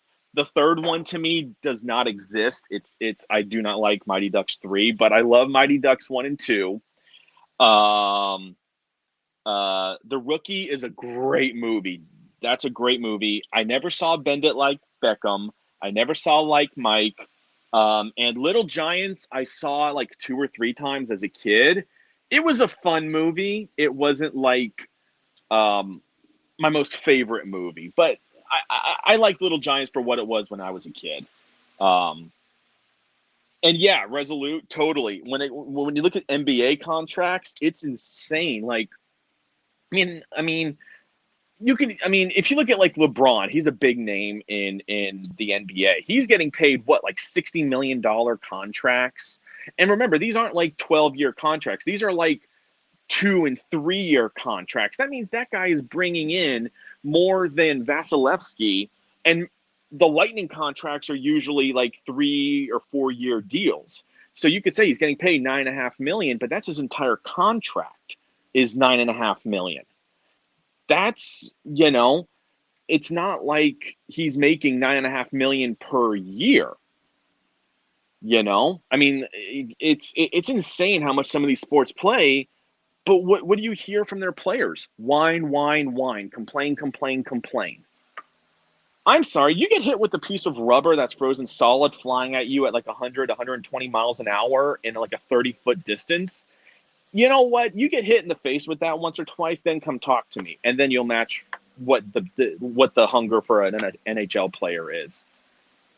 Because you see guys like Stamkos, Hedman, Point, Vasi. You look at these guys, and they love their fans. They love playing the game. They will lose a tooth, go back into the locker room, get the bleeding to stop. Okay, remember they just lost a tooth. Okay, they will get the bleeding to stop. But they are so amped to get back out on that ice, to get back slinging the puck at the goalie. You get an NBA player, I faked an ankle. Oh, the world's ending. Oh my gosh. I've jacked up my ankle so many times, but you know what? I will still gladly keep playing sports. Because as a sports fan, it comes down to how much do you love the game? Mike and I love sports. We both love baseball. Baseball and hockey are my two favorite sports. And then football would come a little distant second. But hockey and baseball are my two favorites. And the reason why I love baseball is because I played it in Little League. I did a men's softball league for 3 years. So I love just baseball in general. It's not even so much for the MLB. It's just the sport itself. And hockey is such a great sport too. I played street hockey as a kid. I played it, for several summers with friends. We played street hockey. Were we terrible? Absolutely. But it wasn't because we were My friends and I used to play football in the street. Game. We did football. Yeah, we did football, baseball, kickball, street hockey.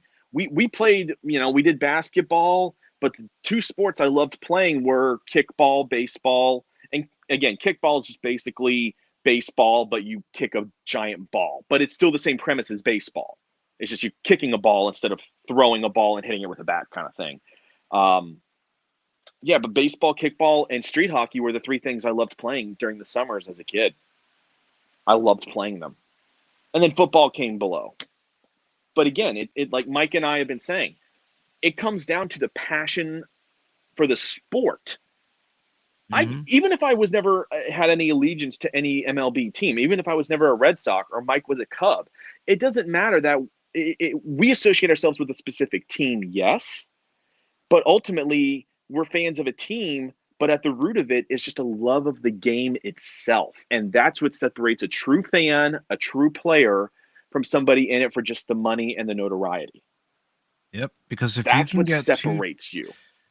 2 fans, 3 fans, a whole room of fans together just talking about the things you love, it's wonderful. Last night's stream was absolutely wonderful. Having everybody on the panel and we're talking about what we love, what we have in our collections, what we wish we had in our collections. Having, everybody in the chat in last night's stream, everybody in the chat today watching Pop Talk right now. That's the experience that you absolutely enjoy because you know that you're not the only one who loves these things. Yeah. Look at Star Wars and Star Trek. You can tell a true fan, but from a normie poser, is that Star Wars fans, they want Star Wars and Star Trek fans. They're the two biggest fandoms, I would argue, right now. So I'm going to use them. Even though I know there's other fandoms, I'm just going to use these two as an example. We have not been getting good Star Wars. We have not been getting good Star Trek. Who has not been watching this? Who has not been buying the merch usually? It is the hardcore fans, the fans that will literally spend an entire paycheck on a whole bunch of their favorite fandom stuff. The ones who would wait in line for hours and hours and hours on opening night dressed as their favorite character. When The Force Awakens came out, my best friend and I, we had our wives with us in 2015. And my best friend, he had his Boba Fett shirt on and he had his lightsaber. I dressed up as Doctor Who with a lightsaber. And when people would ask me, well, who are you? Oh, I'm the Doctor, but you have a lightsaber. But the Doctor can travel anywhere in the universe and anywhere in time. Who's to say he didn't meet a Jedi at some point and receive Jedi training because he's the Doctor? So he technically could be Force latent. He could have latent Force abilities. It's hypothetically possible, And so I was the Doctor dressed. I was dressed as David Tennant's Doctor with a lightsaber. And we stood in line for 4.5 hours waiting to go see The Force Awakens. And again, this is before we knew it was going to be the movie it was. But that was the hype, as people were waiting in line, wrapped around buildings for 4, 5, 6, 7, 8, 9, 10 hours.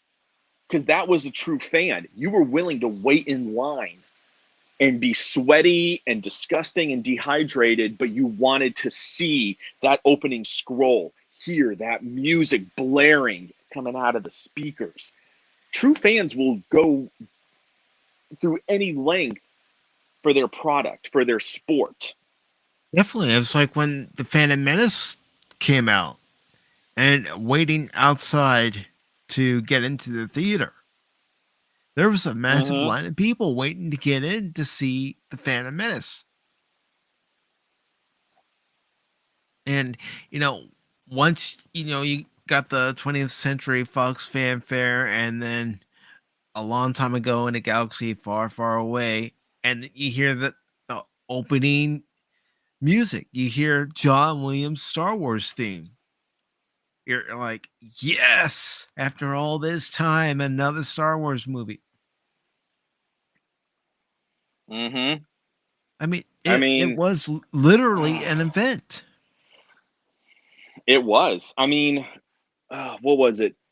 Go back to when the prequels came out. There's video out there of people in New York that they camped for days in New York at all the theaters. They played the board games. They dressed up as Jedi and Sith. They had mock lightsaber battles. They were playing, like, people would bring out the video games and they'd be playing the Star Wars video games on, like, the little mobile moving things and Mm-hmm. whatnot. Like, they'd be camped for days. Why? Because they wanted to see their favorite series on the big screen. They could not wait because it was just in their DNA. They loved it. They had a passion for it. The average person would be like, "You're crazy." No, that's a fan.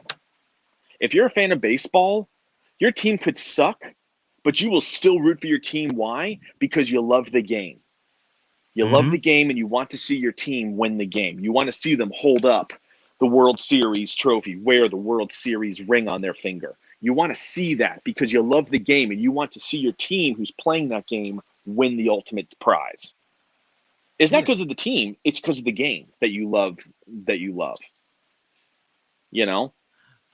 I could stop being a Oh, Red Sox fan today and I'd still love baseball.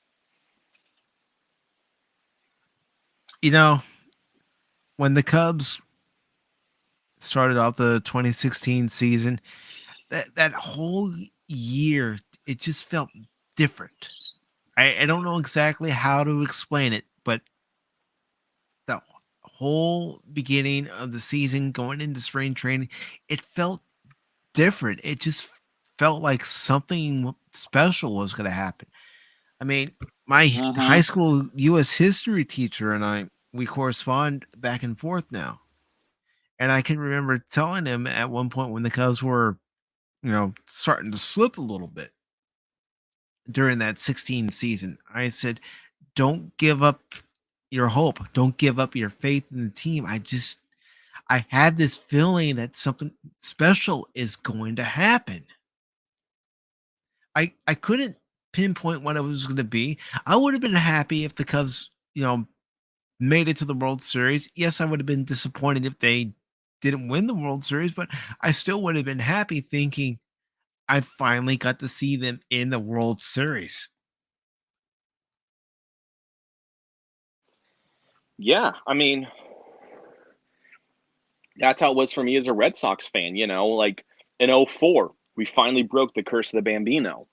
And I had just started rewatching baseball again in that time. Even though I still loved it, I didn't watch it because watching a baseball game on TV, I'm not gonna lie, it's hard for me at times because it's not the same feeling as when you're out there in the stadium. I can watch a many other sports on TV and be totally fine, but baseball, I hate watching it on TV. I want to be in the stadium, close to the field, watching the game. Like, if I could be a season pass holder, I would.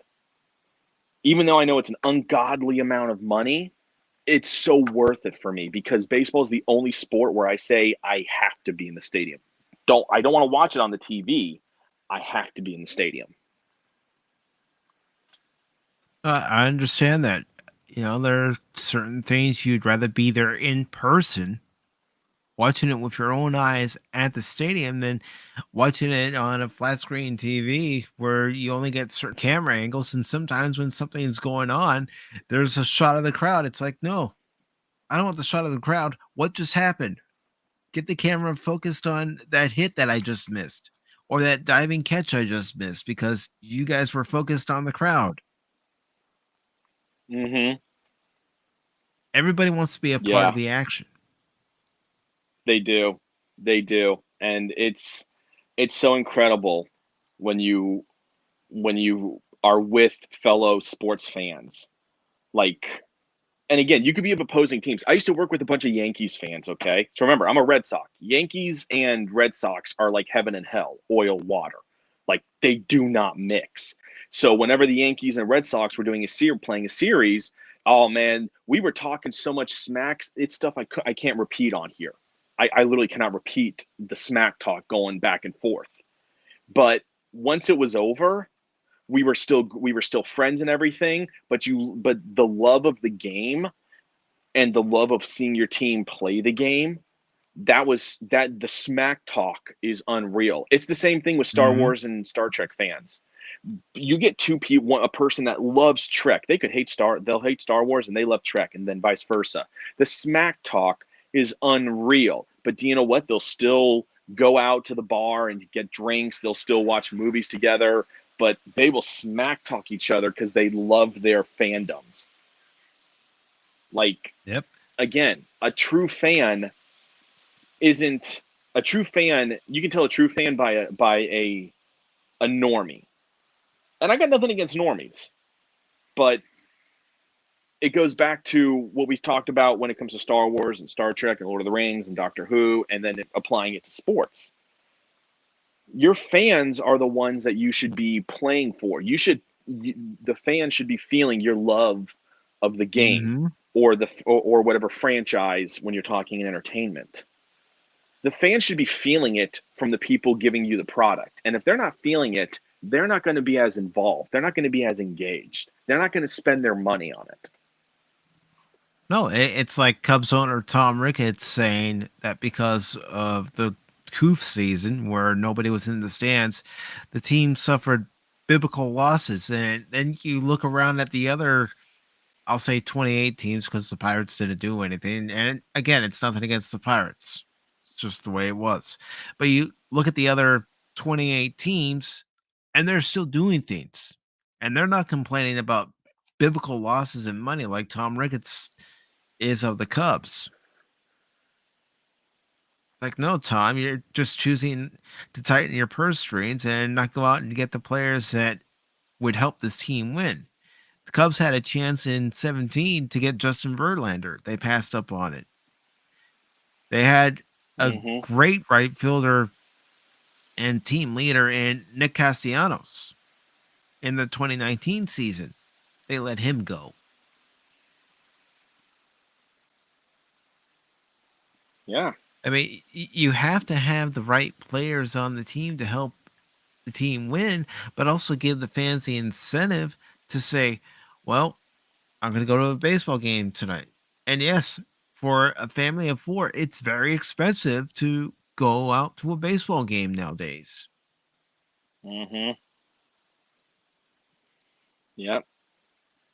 Another reason why I love the minor leagues more, because the players love the game and it was much more affordable for a family of four. A family of four could spend maybe $100, and that would be the tickets for all the family, food for all the family, and maybe get a little souvenir thing, you know, Well, for $100 even bucks. Resolute Germ brings up a great point about listening to baseball on the radio. I do love to listen to baseball on the radio over watching it on TV, especially if you get a Mm-hmm. good broadcaster who gives you great play by play and is very descriptive about what's going on. Relays that Yep. action to you so you can actually picture it for yourself. And, again, being a Cub fan, whenever I hear Pat Hughes on the radio side say, Chicago Cubs baseball is on the air, it's like, all right, Pat's going to call a good game. Yep. It's the I same mean, thing with the Lightning. That we have a great radio announcer. you know, eh, you have to have all the pieces to that puzzle in order to get people to either watch the game on TV, listen to the game on the radio, or come and view it for themselves. Mm-hmm. So, Yeah, no, I agree. I mean, getting into the story here from Deadline, and it's by Bruce Herring. It says Friday ratings: Ronda Rousey's return leads Fox WWE Friday Night SmackDown to a win. Oh yeah, because Ronda Rousey's a name, and as I said before, WWE isn't anywhere near where it used to be. Nowhere near where it used to be, and we're talking about 20 years ago.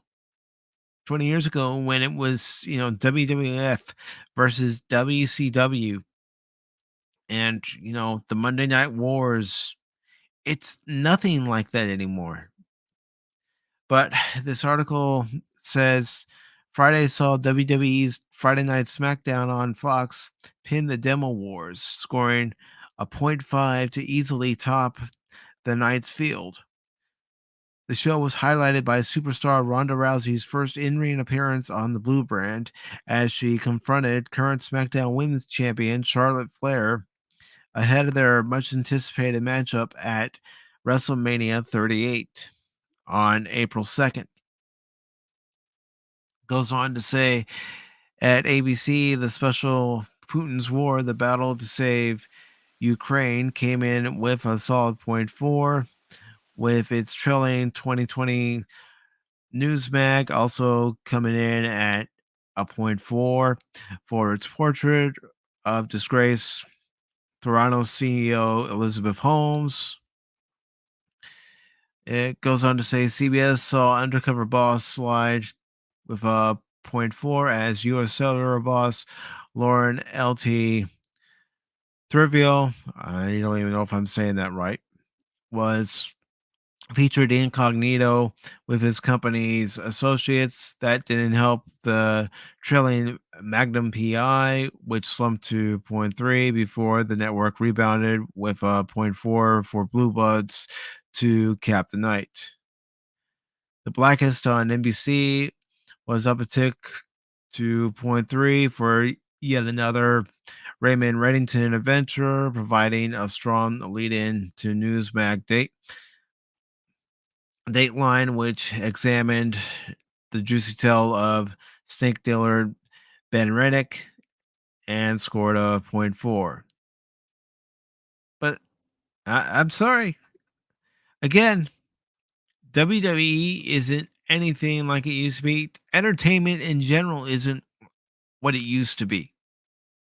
I know I'm pointing out the obvious, so I can do that pretty well, but it's just not what it used to be. And you are right at Resolute Germ. Looking back at it now, the Attitude Era wasn't that good, but we all ate it up at that time. And let's see.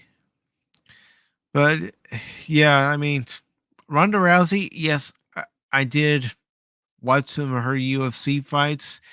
Never really got big into UFC, but I would actually go to a bar where they would show up with a few friends and hang out. But yeah, it's sad that WWE has to continually pull in stars from, UFC or WWE stars from the past just to try to boost up ratings because they can't create their own stars anymore. So let's go ahead and move on to this other article here. And is there anyone who's a fan of the new Superman and Lois series? Well, apparently for Superman and Lois, they're going to reveal Bizzaro Superman. This is from Batman in the Comics. It was posted on March 4th. It's by JB Augustine. It says Bizzaro revealed as major villain in new season of Superman and Lois.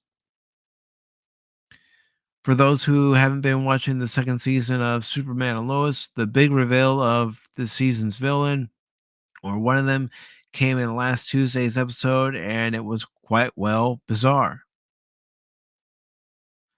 Goes on to say Superman's pallid and unstable doppelganger, who has all of Clark's powers but none of his restraint, was discovered as the source of a temper bothering the Man of Steel up until now.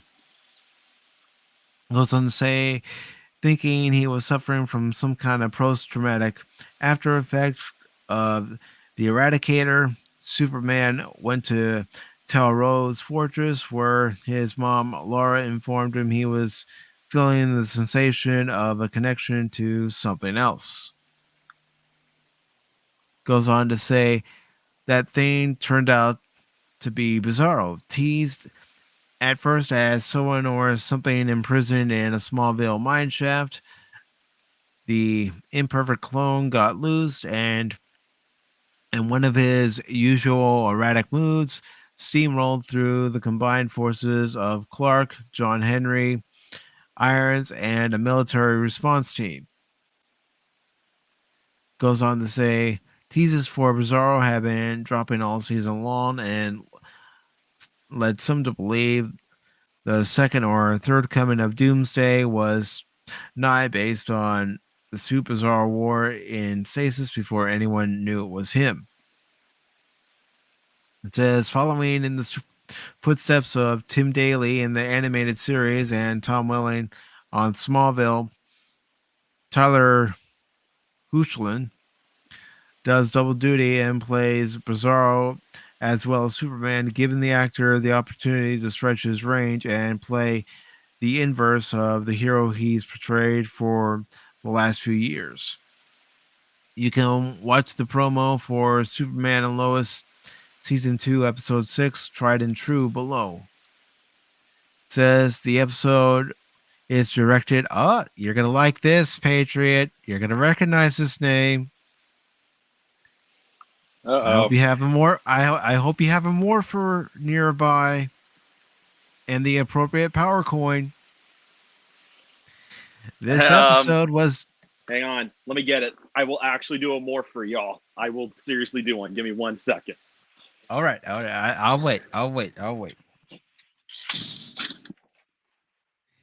will wait for him to get his morpher. That. Okay, now we need the power coin.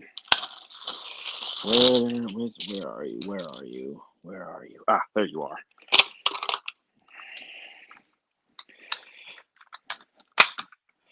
Okay, we got power coin inserted. Okay. All right. Do you want me to do the morph after or before you do your announcement? How about we do it before? Okay. All right. So you guys are getting a first because I've never actually done this on live screen. So you're getting a first. So we take one standard morpher. We take one standard power coin. And for those, I don't know if you can see it well, pterodactyl. We insert it. And like so. Okay. So then we do you kind of say something like, it's morphin' time! Pterodactyl! That's right. The episode is directed by Amy Jo Johnson, famous for playing Kimberly, the Pink Ranger in Mighty Morphin Power Rangers TV and film. I'll wait for this ad to go away. It says, aside from that popular series, Johnson was also a star of J.J. Abrams' drama Felicity and the Canadian SWAT-inspired series Flashpoint. The latter that's a great ran show, for. by the way. I'll have to check it out. The latter ran for 5 seasons on CTV in the Great White North and allowed Johnson to set down roots there. The description for Tried and True reads, Amy Jo Johnson, Felicity, directs Lois. Elizabeth Tulich tells Clark, Tyler Holshin, again, I don't know if I'm pronouncing that right, that she and Sophia Hasmick, plan to do a deeper dive into the Inverse Society, and Lana Emmanuel Ricky, again trying here, and Sarah Indy Navarrete try to comfort each other after the fallout at Sarah's concierge. So it says it continues. Meanwhile, Jordan Alex Garfin notices something suspicious in Jonathan Jordan Alas's book bag. Lastly, Lieutenant Mitch Anderson, guest star Ian Bowman, Teen Wolf finds himself under fire for the duration, deterioration, of the Department of Defense relationship with Superman, Dylan Walsh, Eric Valdez, Wool Parks, Taylor Buck also co-star. So, okay, for anyone who's a fan of Superman and Lois, well, you have Bizzaro Superman coming in, but you also have Amy Jo Johnson directing. Okay, and we've got a bot. So let me get rid of this bot.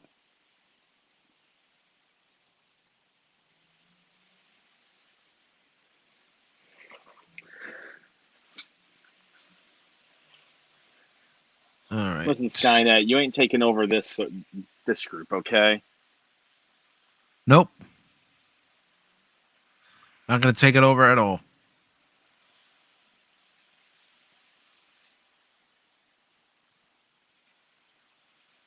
And the Pat of Wannabe says, should Amy Jo Johnson have been on Dancing with the Stars by now? I think she could do it with her gymnastics background, but you know, they're probably looking for names that are a little bit more well known than hers. I mean, other than us, how many other people besides Power Ranger fans or people that followed her career actually are familiar with her name? Yeah, her name is not like the most like super of well knowns. Like that's the thing you got to remember is like so Jason. So let me just put it into perspective. Jason Fount, who is the Red Time Force Ranger, he's made multiple appearances in other Power Ranger series as the Red Time Force Ranger. He even voiced the male lead in one of the Resident Evil games. I forget which one. I'd have to go look up his IMDb and see which one. But and he does a lot of like cons and everything, and a lot of like stuff at like comic book shops and all over the country and everything. Because I follow him on social media. But his actual job is as a financial advisor. That's his actual job that he does. He lives in California. He's a financial advisor, but he's still heavily involved in the nerd realm. But you wouldn't know him unless you followed either Resident Evil or Power Rangers. You know, you just wouldn't follow him and you wouldn't know who he was. You know, Amy Jo Johnson's kind of the same thing. She's been in Canadian shows. She was in Power Rangers, but she didn't make a massive name for herself here in America. So that's probably why she's not as widely known.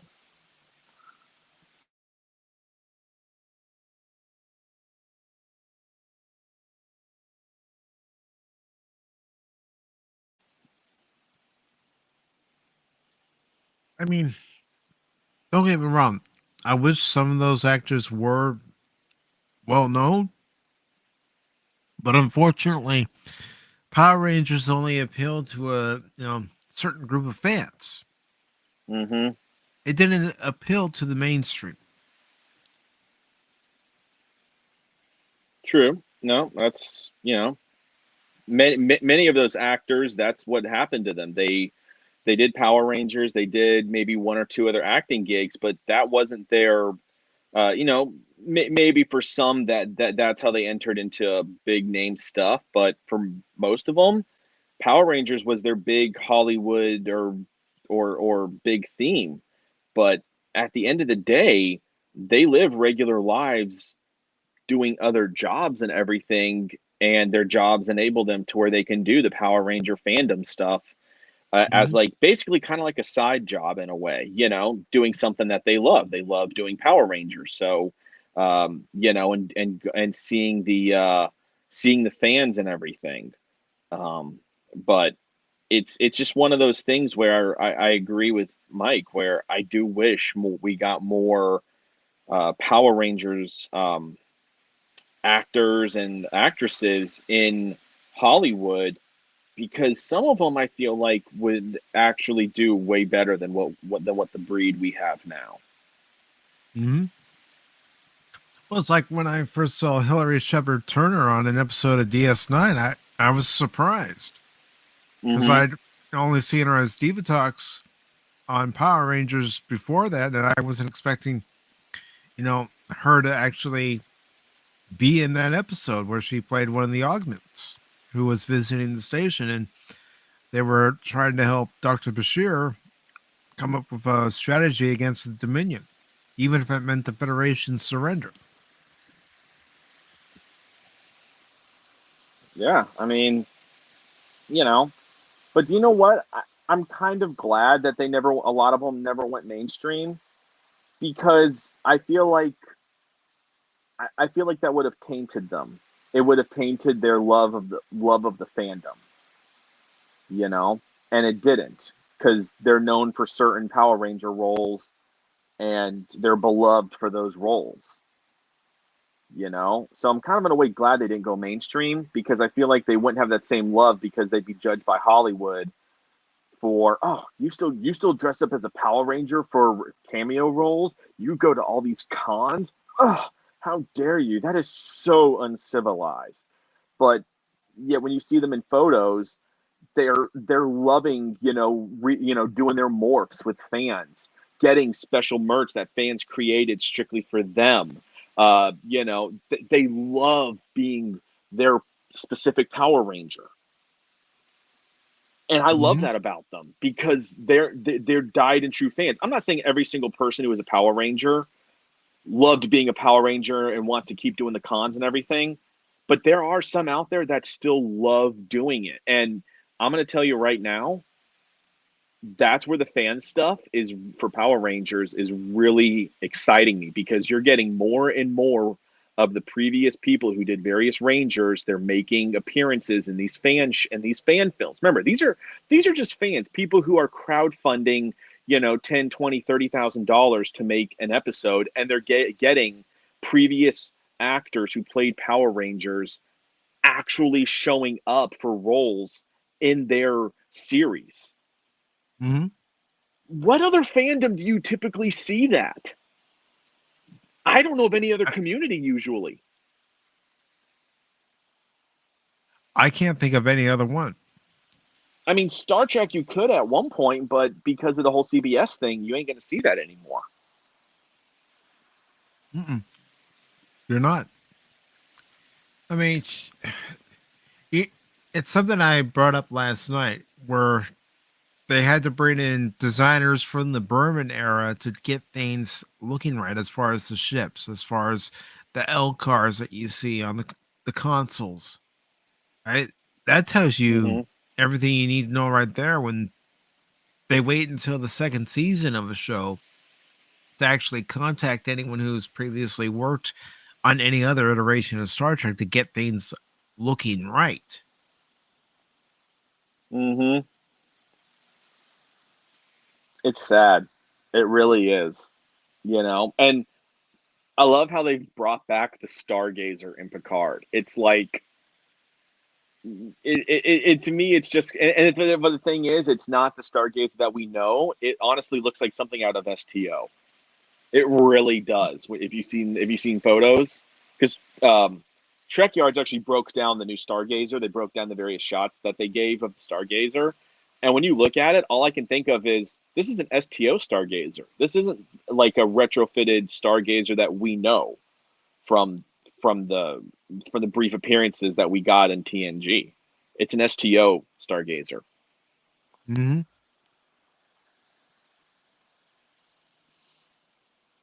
And honestly, Resolute Germ, I think Power Rangers is always going to be that way, because remember, back in the 90s, Power Rangers was such a massive thing because remember, you got all these offshoots.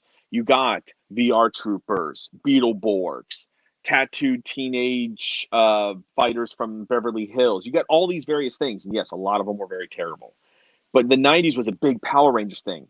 And I'm not saying Power Rangers is not irrelevant, but Power Rangers has never been a massive mainstream thing. In fact, I'd argue by Hollywood, it's always thumbed at as just a children's thing. But those children are grown up now. And they still love Power Rangers. Their kids love Power Rangers because their moms and their dads loved Power Rangers. Like, Power Rangers is a generational thing now. It's not just a one-off thing. It is. I mean, Power Rangers is generational. Star Wars is generational. Star Trek is generational. Indeed. And welcome, Chaos, aka Digital Department of Defense. Hello. How are you this fine Sunday afternoon? Sunday I morning, have been depending on where readying you my are? dinosaur army.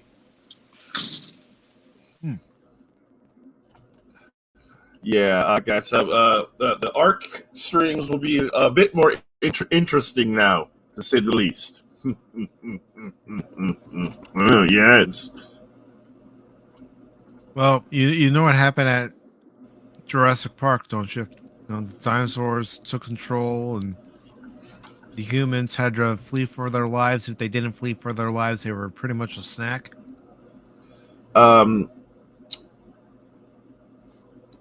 You don't understand, my boy. They obey me. They are my army.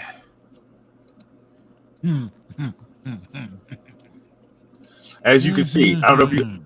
I'm sharing my screen in Streamlabs. I don't know if you can see it or not, but as you can see, I am inspecting the army.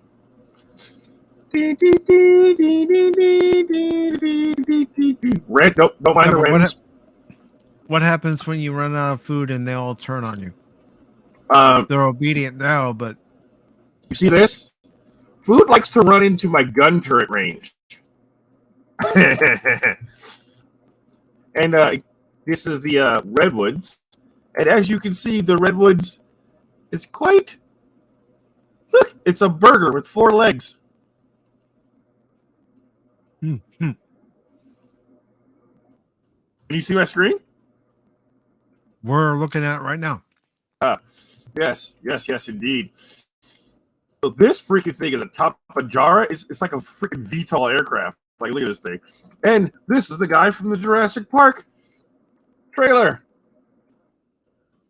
Actually, no, that's about the right size. I named him 747 because, obviously. Wait, where did you go? What are you? You little bastard! And here's the revolt. Why are you still? Oh, and there's my Air Force.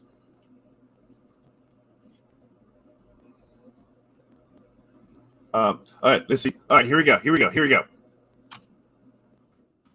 Oh, damn it! That would have been cool.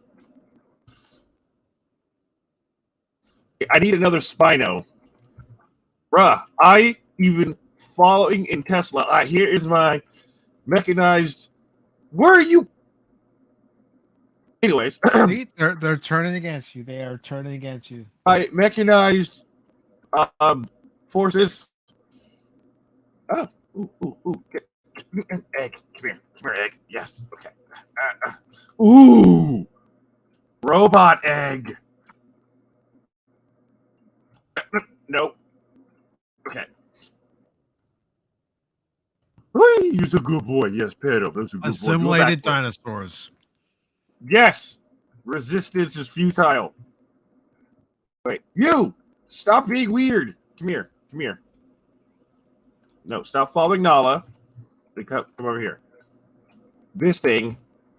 Oh, boy. Now I'm going to show you the ladies.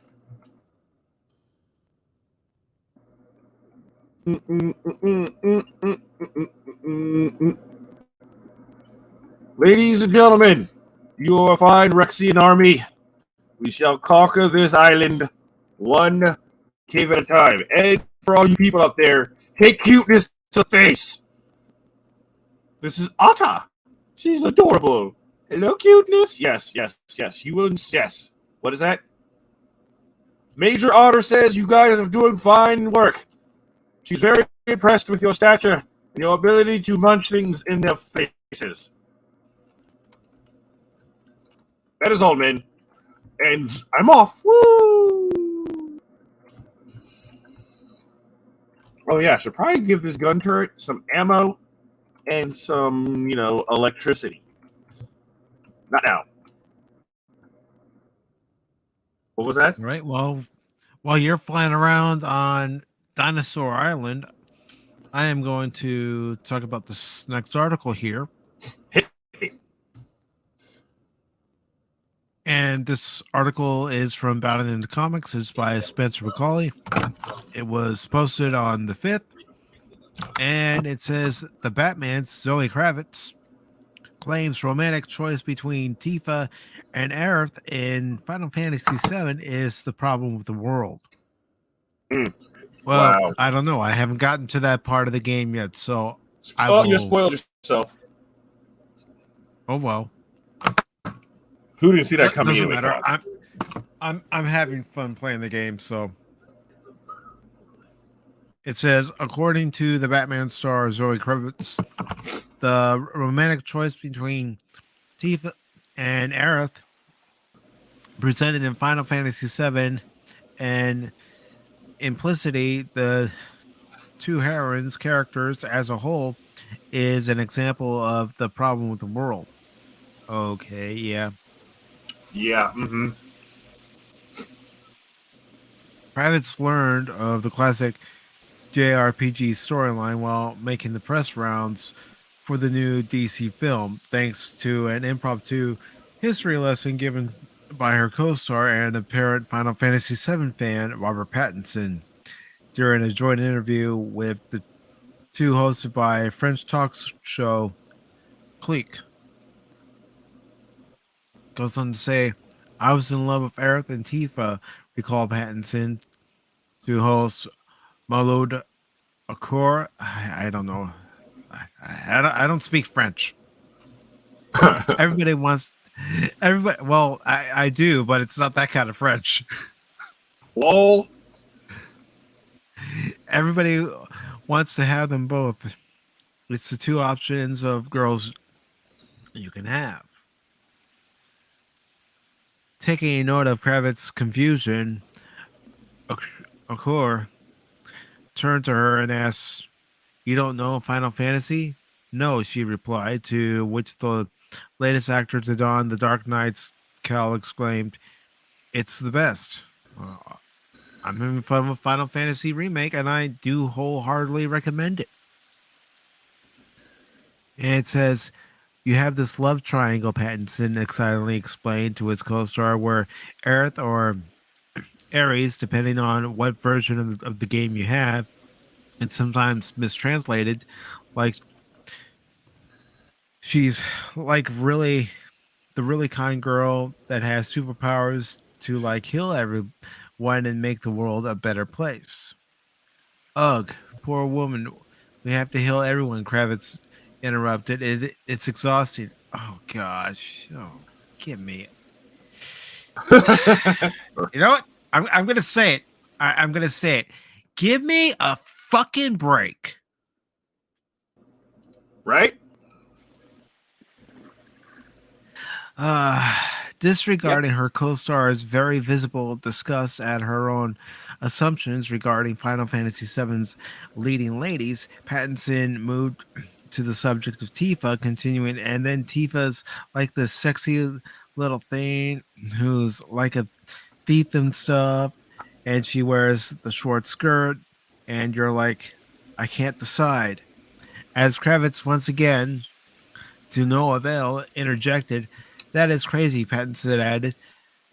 Then Aerith, right at her peak, gets killed. Laughing, the Batman star then playfully asserted, this is how every guy figures out what love is. They meet the ideal woman, and then it never gets any, you never either the one that's going to heal everything or the one in the short skirt. These are options. Oh my God, concluded the offended Kravitz, boiling down to two of the most well-developed characters in fiction to nothing more than cardboard stereotypes. This is the problem with the world. and and yet she's never played the game, she's never been immersed into the story and what they explain in the story. I can say it because I've done 5 gameplay videos on Final Fantasy VII. The story is good. Are you playing it on a console or on a PC? Is it on PC? I am playing it. I believe it is available on PC, but I am playing the copy I won from Nerdporial on my PS4. But I highly recommend it. I recommend it to both of you. I recommend it to those of you in the chat. Play it. It's a great game. Well, I may borrow it from you when you're done, I guess.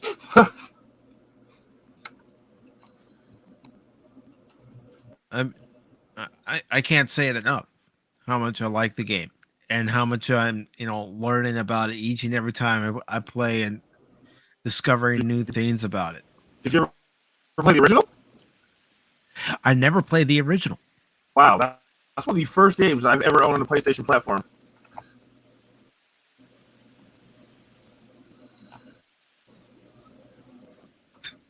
And the Padawannabe says, so I guess this is how the media is punishing us because we accept the Girls Gone Wild.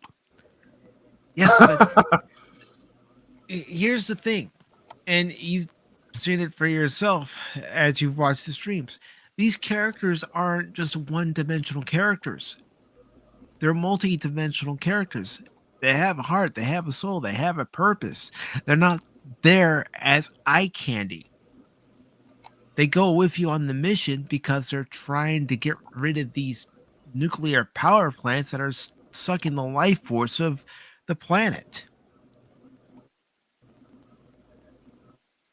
And the thing is, Cloud and Tifa have a backstory. They know each other.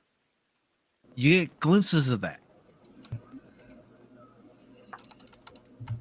So yeah, it's another example of somebody just talking about something that they have no experience with when someone else is, saying how great it is. It's somebody just trying to shoot it down because they're trying to live in current times where everything is wrong. Oh, TKO, you're wrong about this because I say so. Patriot, you're wrong about this because I say so. Where you guys can come back and say, Mike, you're wrong about this because I say so. Holy crap! You just gave me deja vu. You made this statement on a previous broadcast. I was like, wait, what? Oh, it's true. Yeah. Yes, I've said it before, but it's true. Yeah, I mean, when it comes to Hollywood and the mainstream media now, I've gotten to the point where I'm pretty much apathetic about it.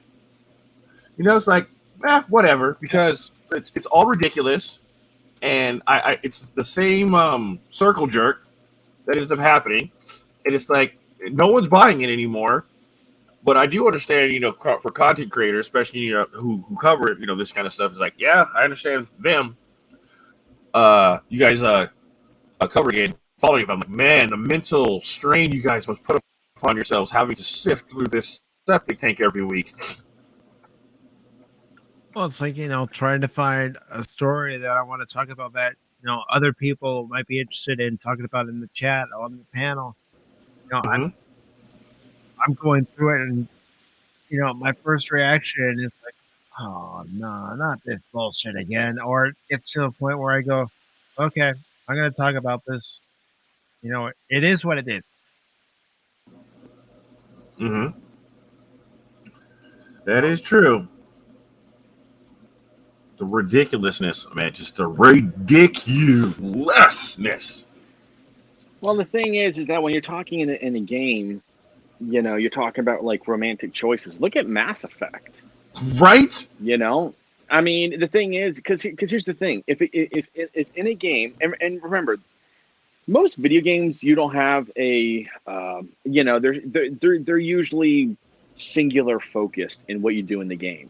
But when you have more of a an open world-esque style game, like Mass Effect or Final Fantasy or whatnot, and they introduce like romance choices, that's just part of the gameplay. Is that because that affects the world around you? How if you're a male shepherd, what female you choose can affect how the story goes in terms of certain decisions you make, like the weight of a decision. That also helps the immersion, because like helps you right. better role play, because like I get to choose who I'm interested in, not the game programmers or whatever. Yeah. So I mean, and if you're female shepherd, what your male choices are. So, again, it's this whole thing where, if for a man to have two different women as you're playing the game that you develop friendships with and decide which one you want to get romantic with and start an actual relationship with. Sounds like real life. I guarantee you, if it was two men, if the main protagonist was a woman and it was two men, she wouldn't say anything. Of course, that's how it is. And it's the same thing that I've said this. It's like, why is it that it's okay for men, all these men in Hollywood to have all these no shirt shots where they're ripped and they're buff and everything? Why is it okay to do that for men, but to have a woman in I'm not even saying a seductive outfit, but anything that is maybe a little tighter or anything like that, any hint of stuff like that, why is it okay to do that for men but not for women? Because it's a double standard thing. I'm not saying that I'm not saying you go outright to sexualize somebody, but if you're a superhero, okay, especially the superhero thing, Aquaman, big buff guy, Superman, big buff guy. Okay, well then you get Scarlet Witch, Black Widow, and hang on a second, I gotta sneeze. Sorry. You get like Scarlet Witch or Black Widow. Their characters in the comics are much tighter clothing, usually bigger chested and whatnot. This is how it was in the comics. Okay, so if you're going for the ripped buff person and then you get the sexy female, why is it okay to glorify one and not the other? I'm not saying you should glorify it, you should sexualize anything, but I'm just saying, don't have a double standard when it comes to stuff. That's my big thing. Don't have that double standard. And the funny thing is, they're talking about, the sexualizing and this and this. I'm like, that is what literally makes the world go round. When men stop sexualizing women, the human race ends. Okay? It's done. Goodbye. No more babies. Bye-bye. To have a platform and make a big deal about something when it shouldn't be made into a big deal. They like the drama. They feed off of it.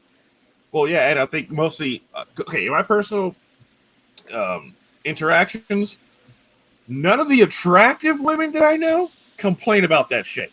I'm just saying. There you go. Oh yeah, they acknowledge to me that they use it to their advantage. Okay, there's only a certain, we'll say, type of female, usually either the entitled elites that are pushing whatever the message, or women in which men don't sexualize them, they don't get any male attention and have no access to male resources and time. Those are the ones typically that I'm seeing complaining about. Because the pretty ones, I never hear them complaining about men. Although, oh my God, so many guys are checking me. I'm like, okay, oh wow, that must be so terrible for you. Your last 3 meals, did you pay for them? No, then shut up.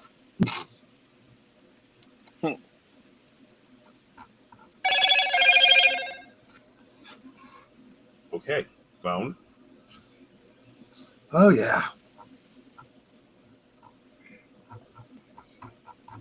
Yeah. Well, like I said, that's a whole rant for another day. Oh God. Another day and another stream. Exactly. The dating pool right now, the dating world is hilarious.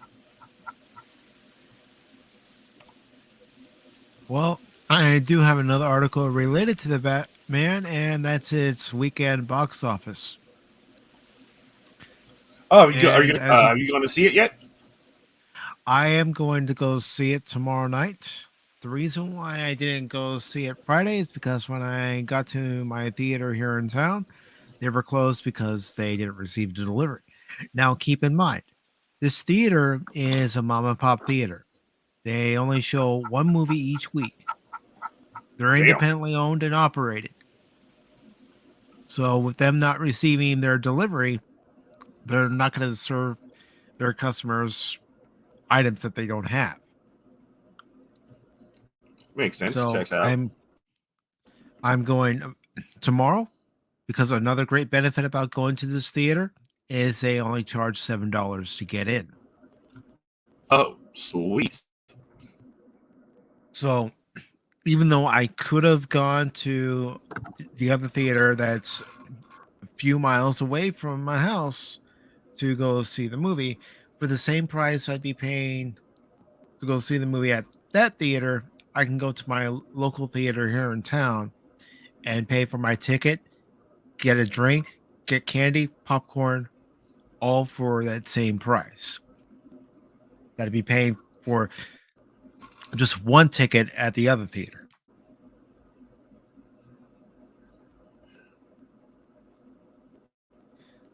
So this article from Variety says box office, the Batman scores 128 million, second biggest pandemic debut. First being Spider-Man No Way Home. It says holy ticket sales Batman. Robert Pattinson's pitch. See, they're still using lines from the old 66 Batman series. Holy But ticket sales, Batman. It says holy ticket sales Batman. Robert Pattinson's pitch black superhero adventure, The Batman, collected a mighty 128.5 million in its box office debut, marking the best opening weekend of 2022 by a landslide. But what is more impressive, it's only the second pandemic era movie to cross the 100 million mark in a single weekend, a feat first achieved by Spider-Man No Way Home, which launched last December to a historic 260 million. And let me go ahead and continue on. Thanks to positive reviews, strong reception from ticket buyers, and high levels of intrigue to see Pattinson's moody take on the Cape Crusader, The Batman is shaping up to be a commercial winner for Warner Brothers. That's good news because the studio shelled out a hefty $200 million to produce the film and spent many millions more in marketing and distribution costs. Bringing Batman to the big screen doesn't come cheap, and achieving profitability won't be easy. At the international box office, The Batman earned $120 million from 74 overseas markets, taking its global tally to $248.5 million. Warner Brothers pulled the movie's release in Russia following the country's invasion of Ukraine last week. It's fun to see the public really embrace the movie, says Jeff Goldstein, the president of domestic distribution of Warner Brothers. Since this movie is 3 hours long, it became appointment viewing. I think that bodes well for its run on the big screen and helps that the word of mouth is so strong. The Batman also likely benefited because the comic book adaptation is playing exclusively in theaters for Warner Brothers, which opted to debut the entire 2021 theatrical film slate simultaneously on HBO Max. The Batman marks a deviation as the studio's first movie in over a year that's only available to watch in cinemas. The Batman lands on HBO Max in 45 days. It's impossible to know the box office impact of putting movies day and date on streaming, but The Batman has generated more money in its opening weekend than any other Warner Brothers pandemic movies grossed in their entire theatrical runs. Prior to The Batman, the studio's highest grossing movies since March 2020 were Godzilla vs. Kong, 100 million in North America, and Dune, 109 million in North America. Of course, it helps that The Batman has the glittery promise of a former Twilight heartthrob. Yeah, Bat Sparkles. Mm-hmm. Taking on one of the most famous comic book characters in history, but there were plenty of factors that could have worked against a different, less embraced version of the Batman. For one, it clocks in at 3 hours, which is a long sit for even the biggest movie lover. Not to mention the logistics of its lengthy running time meant that theater operators had to limit the number of showtimes per day. That means any given screening had to be packed to the brim. Since The Batman, directed by Matt Reeves, notched a PG-13 rating rather than an R, the film was able to capture the key demographic of younger males who have been fueling the domestic box office's wobbly recovery. More than 65% of opening weekend crowds were male, and more than 60% were between ages 18 to 34. The Batman did especially big business on IMAX screens, which accounted for 22.3 million in the global ticket sales. The Batman offers an excellent playbook on how creators and content owners can wield the power of IMAX to successfully launch events, said Rich Gelfand, CEO of IMAX. In its first theatrical exclusive blockbuster release in more than a year, Warner Brothers proved the power of a theatrical first approach, and that great execution on a creative launch plan is the best way to drive long-term value. In addition to Pattinson, the Batman stars Paul Dano as the Riddler, Zoe Kravitz as Catwoman, Andy Serkis as Batman's butler, Alfred Pennyworth, and Colin Farrell as crime lord known as the Penguin. Ah, that's right, Bat Geek. Okay, so the Burgess Meredith Penguin will always be my favorite. Just saying. By focusing on Bruce Wayne's alter ego as the world's greatest detective, reviews noted the film feels more like a gritty noir than an escapist superhero adventure. Fans seem to be fond of that approach, awarding the film an A on CinemaScore. Prior to the weekend, Tom Holland's video game adaptation Uncharted held the title for the biggest opening weekend of the year with 44 million in initial Oh yeah, I gotta see sales. that too. The Batman, based on a far more ubiquitous property, beat that benchmark after earning 57 million on opening day alone. Yet Uncharted, which is still playing in theaters, managed to bring in a solid business despite the outsized attention for the Batman.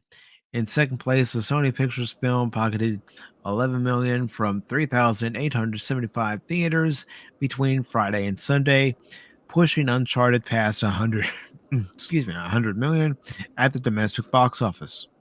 Overseas, the PG-13 Uncharted added another 17.4 million from 64 foreign markets. Those revenues take the film to 171.3 million internationally and 271.5 million globally. Uncharted carries a $120 million price tag, and it says elsewhere, Channing Tatum's Canine Adventure Dog landed at number 3 with 6 million from 3,507 theaters. The road trip buddy comedy is somewhat of an anomaly since it has been selling tickets, even though it doesn't involve superheroes or hail from an existing film franchise. Dog continues to surprise, crossing 40 million in North America over the weekend In COVID-19 times, it's a promising result for a $15 million budgeted film. Spider-Man No Way Home and Death on the Nile took spots 4 and 5 on domestic box office charts. The third Spidey installment with Holland at the helm brought in 4.4 million over the weekend, boosting its domestic tally to a towering 786.4 million. In an especially rare feat, No Way Home has managed to stay within the top 5 on domestic ratings since the film premiered in December. It's also the third weekend in a row that Holland has starred in 2 of the top 4 movies at the weekend box office. Disney and 20th Century's murder mystery Death on the Nile grossed 2.7 million between Friday and Sunday. After 4 weekends on the big screen, the movie has earned a so-so 37.1 million in North America. Directed by Kenneth Branagh, who stars in the movie alongside Armie Hammer, Gal Gadot, and Letitia Wright. Death on the Nile cost $90 million to produce. David A. Gross, who runs the movie consulting firm Franchise Entertainment Research, praised the assortment of genres: superhero comedy, family action, romantic comedy on box office charts. Other movies in the top 10 include Universal's animated musical sequel Sing 2 that brought in 1.5 million over the weekend, and it has 153 million to date. Paramount's slapstick adventure Jackass Forever brought in 1.3 million over the weekend, and it currently has 54.4 million to date.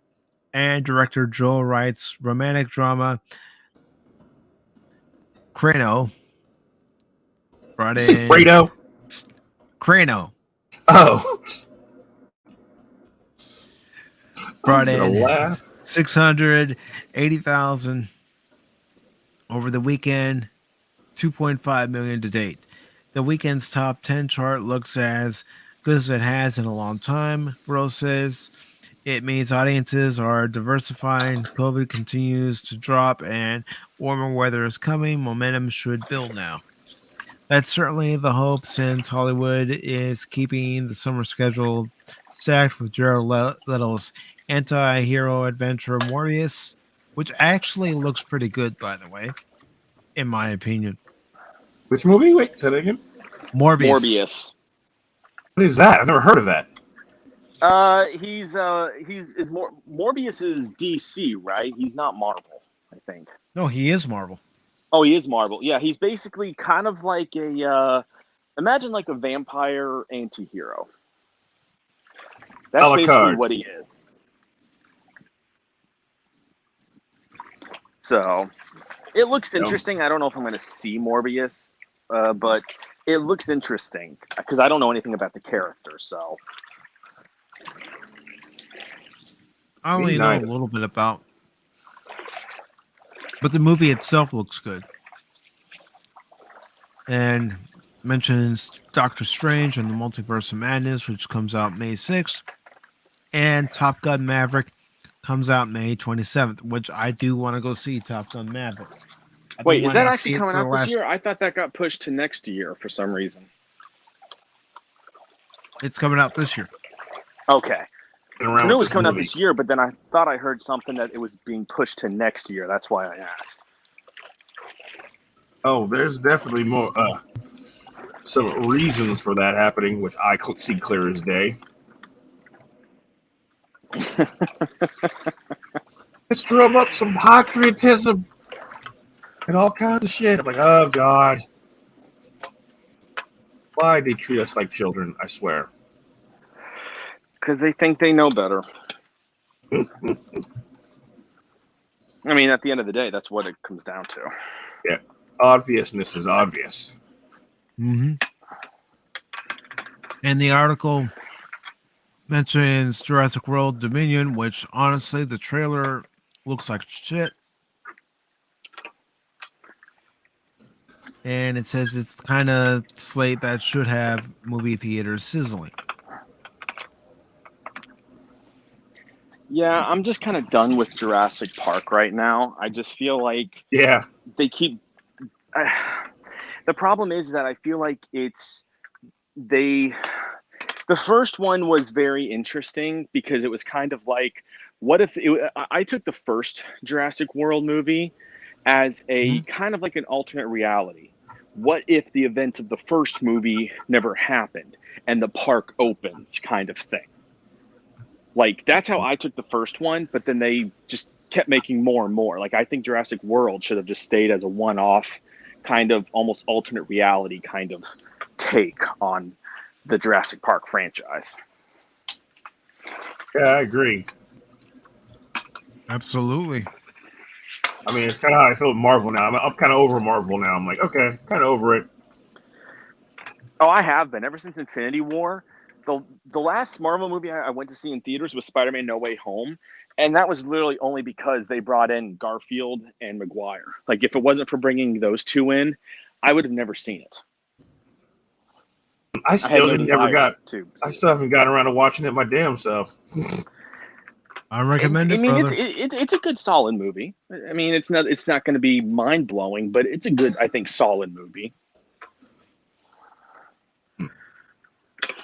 I enjoyed it. I mean, the beginning, I will say yes, you can tell that's where Marvel had their hands in it. But after that, you can tell that Sony took over and they did it for the better.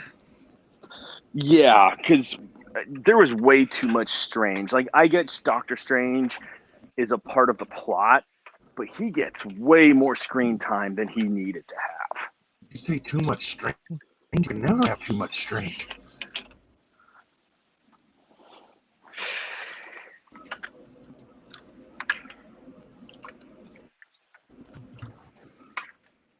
Strange is awesome.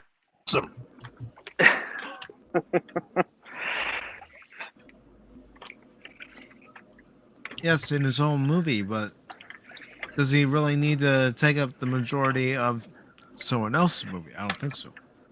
Majority? Yeah, you know. Okay. Like, I get, again, like I said, I get his part that he had to play in the movie, but you could have cut his screen time down by like 40%, and I think it would. I don't think the movie would have suffered at all. No, it wouldn't. You could have just had him, in the first half of the movie, and then after that, it would have been just fine. In my humble point of view, you didn't need to have him show up as often as he did in the movie.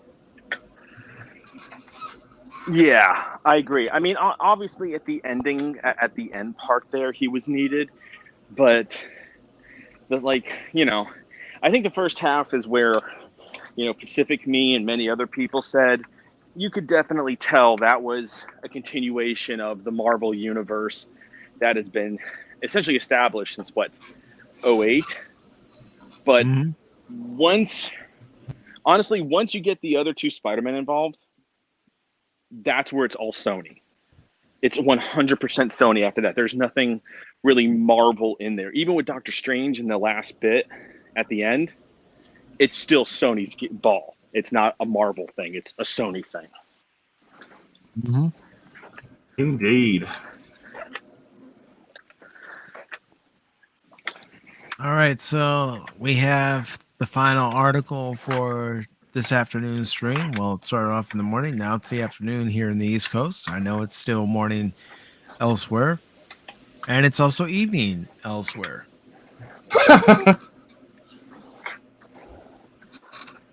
Just covering all my bases. But this article from Variety says NBC Universal terminates Hulu TV deals so it can keep current season shows for Peacock. So let's see what the article has to really say about that. As I posted in the chat for anyone who wants to read it. And this article, let's see, it was posted on the 4th, and it's by Todd Spangler. Wonder if he's related to Egon. That's a joke. Oh, I wasn't gonna say anything.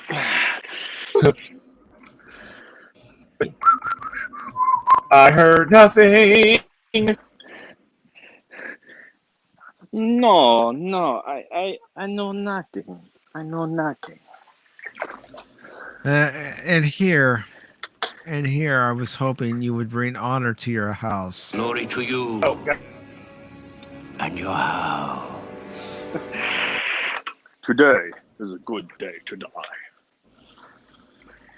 Yeah, you want me to play it? I can.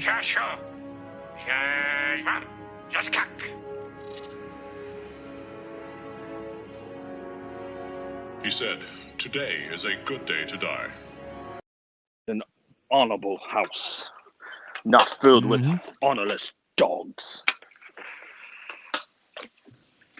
Well, at least we're not going to be going around writing like. Like a panther. Yes? Oh God.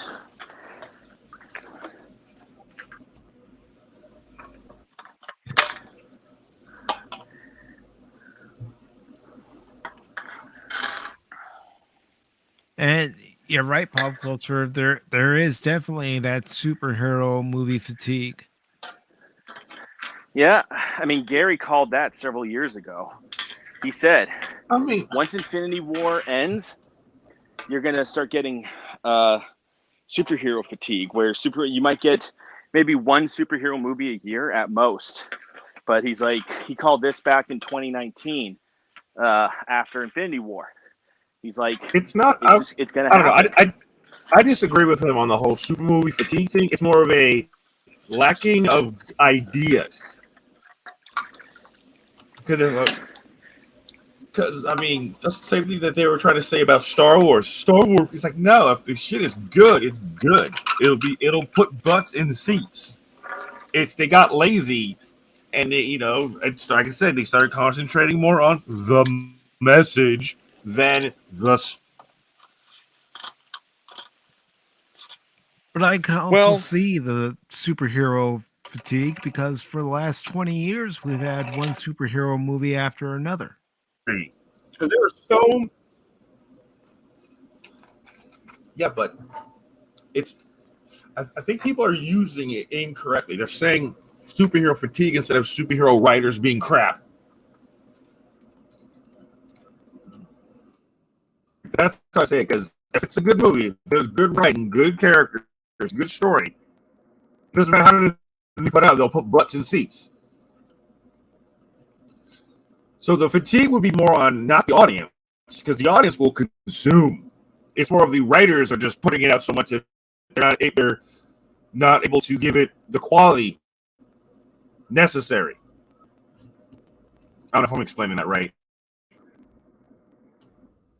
But if the audience were actually concerned about consuming, they would have consumed Shang-Chi. Don't give me the coof excuse as to why it didn't do that well. If the Because audience it wasn't that good. really wanted to see it, they would have gone to see it. It's like the Eternals. I knew from the moment I saw that trailer, I didn't want to see it. I was like, this is going to be a disaster.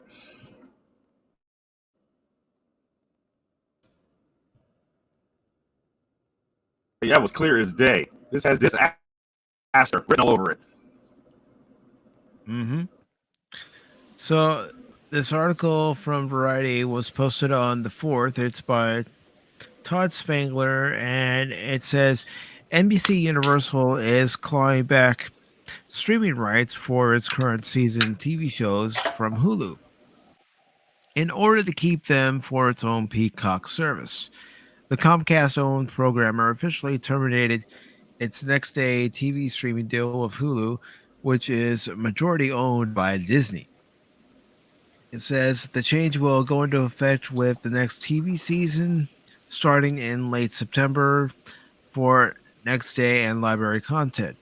Separately, Friday, Disney announced plans to debut a lower price tier of Disney Plus with ads starting in the US in late 2022. In addition to ad supported Hulu, plans, NBC's Peacock offers free ad-supported and no-ad versions. With the change, new episodes of popular NBC shows such as Saturday Night Live, The Voice, and Law and Order Organized Crime, along with the rest of NBCU's broadcast and cable lineup for the 2022-23 season, will no longer be available on Hulu. An NBCU rep confirmed that the Hulu agreement has been terminated. A Hulu spokesperson issued a statement emphasizing that the streamer is leaning into original programming with the proliferation of streaming services entering the marketplace. We have long anticipated changes to our third-party content offering, and over the past few years have increased our investment in original content. The company rep said, citing titles including Only Murders in the Building, Dopesick, Reservation Dogs, How I Met Your Father, and the Oscar-nominated documentary film Summer of Soul.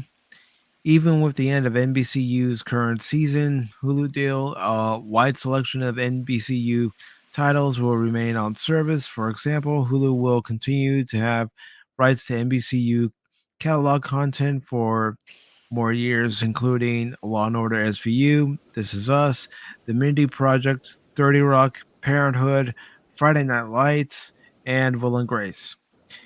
In December, Hulu added 2 new international series from NBCU, Bloods and Cremini.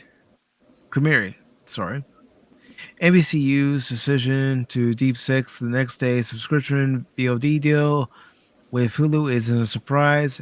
At the end of the NBCU content deal with Hulu was officially put in motion in 2019 under a pact between Comcast and Disney that gave the Mouse House operational control of Hulu.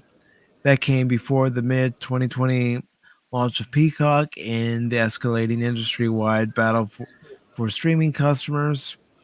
Under the deal by 2022, NBCU had the right to cancel most of its content licensing agreements with Hulu. Obviously, much of our strong NBC content premieres on Hulu. NBCU CEO Jeff Shell said on Comcast Q4 earnings call on January 27th in response to an analyst question, and over time, we'd like to bring that back to Peacock. Comcast is expected to sell its 33% Hulu ownership stake to Disney as early as January 2024, under which Comcast is guaranteed to receive proceeds of at least $5.8 billion and potentially billions more than that. Disney insiders have tried to put a positive spin on NBCU dropping its current shows from Hulu. For starters, they say it will free up content dollars to let Hulu invest more aggressively in originals, including from corporate cousin studio partners across the Walt Disney Company. In addition, the end of the NBCU Next Day licensing deal gives Hulu more control over the ad inventory on the service. Well, Disney's always going to try to spin something to a positive light. Mm-hmm. We all know that.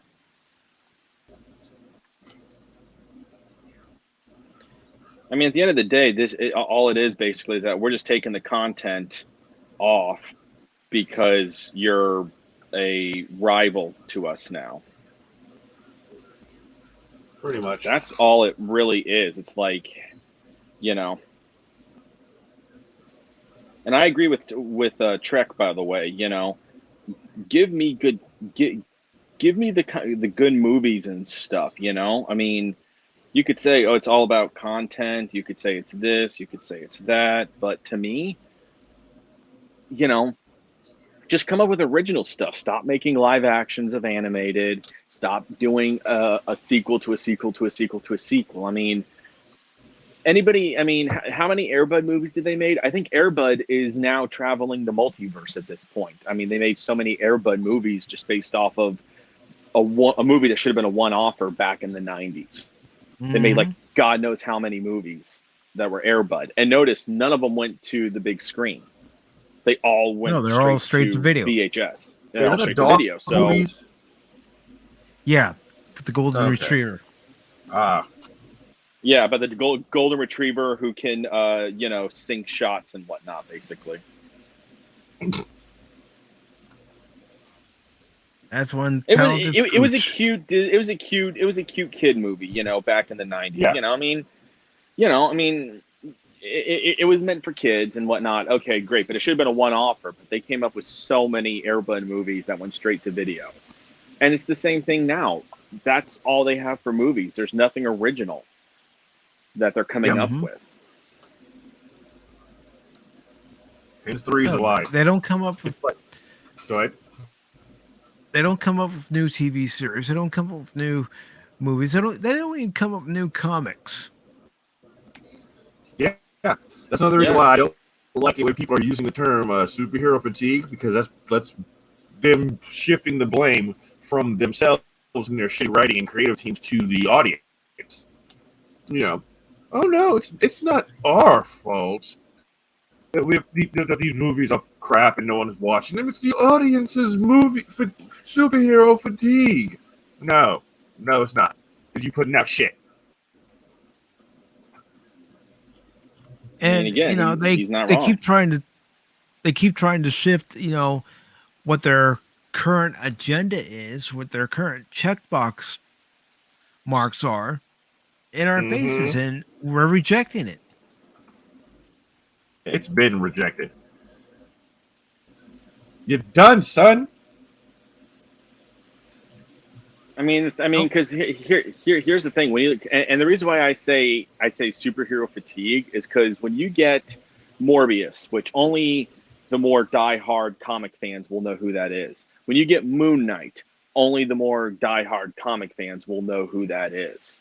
When you're really Shang-Chi, I didn't know who Shang-Chi was. Neither did I. Like, so Neither did and I. that's and that's why I say when they're comic book fatigue is because how deep down the comic book hero barrel do you have to reach when you're pulling out stuff that 98% of your viewing audience won't even know who this is. Now you can say, oh, well, we're introducing this person. Are you okay? I think you're kind of confusing like the term, because right now, if they announce Iron Man 17, everyone, oh, that shit's gonna explode. Literally, Iron Man or whatever, Thor, whatever. Them again using their lack of judgment to go in and these no one knows characters. I mean, again, that's again trying to blame the audience. It's like, no, it's your fault for picking these nobody gives a shit characters and going with them. That's again comes out to poor creative choices. I think both are possible. I'm not blaming the audience. I think after a while the viewing audiences don't want enormous amounts of superhero movies every year. I think if you had one superhero movie come out a year, that would be fine. But when I say superhero fatigue, I'm talking where you flooded the movie screens with 3, 4, 5, 6 superhero movies in the course of a year. Using the term superhero fatigue, that is still trying to shift it over towards the audience, not the creators. That's what the media it does. They're like, oh no, the reason why the fall of Skywalker was bad because it was Star Wars fatigue. They're just putting out like, no, because if they put out movies, Return of the Jedi and Empire quality every fucking year, butts will be in seats every flipping year. Oh well, I mean, I never attributed the reason why Star Wars was dipping in profits and earnings every movie to fatigue. I openly have said that was just terrible writing. Yeah. Also the numbers. Okay, there's what 300 40 million Americans, or we're just talking about this one country. You could put out a movie every flipping month and still wouldn't even get through 30 million people. So there will always be a massively humongous audience. Okay, people have different tastes, people have different schedules and budgets. It's like, oh, fatigue is like, no, because I'm pretty sure 300 million people have not seen a superhero movie yet. Not all of them. And eventually you'll pick a right superhero where someone's going to want to see it. Like, look at Spider-Man, Tony Stark. Those are pretty much guaranteed. Guaranteed. Spider-Man, Tony Stark, Iron Man, Thor, Batman, and arguably Superman. Okay, you could put out a Superman movie 2 times a fucking year, or Batman movie 2 times a year. People are going to see it. If it's good, people will go watch it over and over and over again. The only fatigue would be the writing teams, those sorry, lazy-ass writing teams that are running out of good storylines to employ in these movies. Yeah. I'm not disagreeing with you. I guess what I'm saying is that studios, can't come up with an original superhero. They keep diving deeper and deeper into the bottom of the barrel for obscure, like, again, Shang-Chi, yeah. Moon Knight, Eternals. They built up Eternals in this huge movie, but unless you were somebody who really knows comics well, you never heard of the Eternals.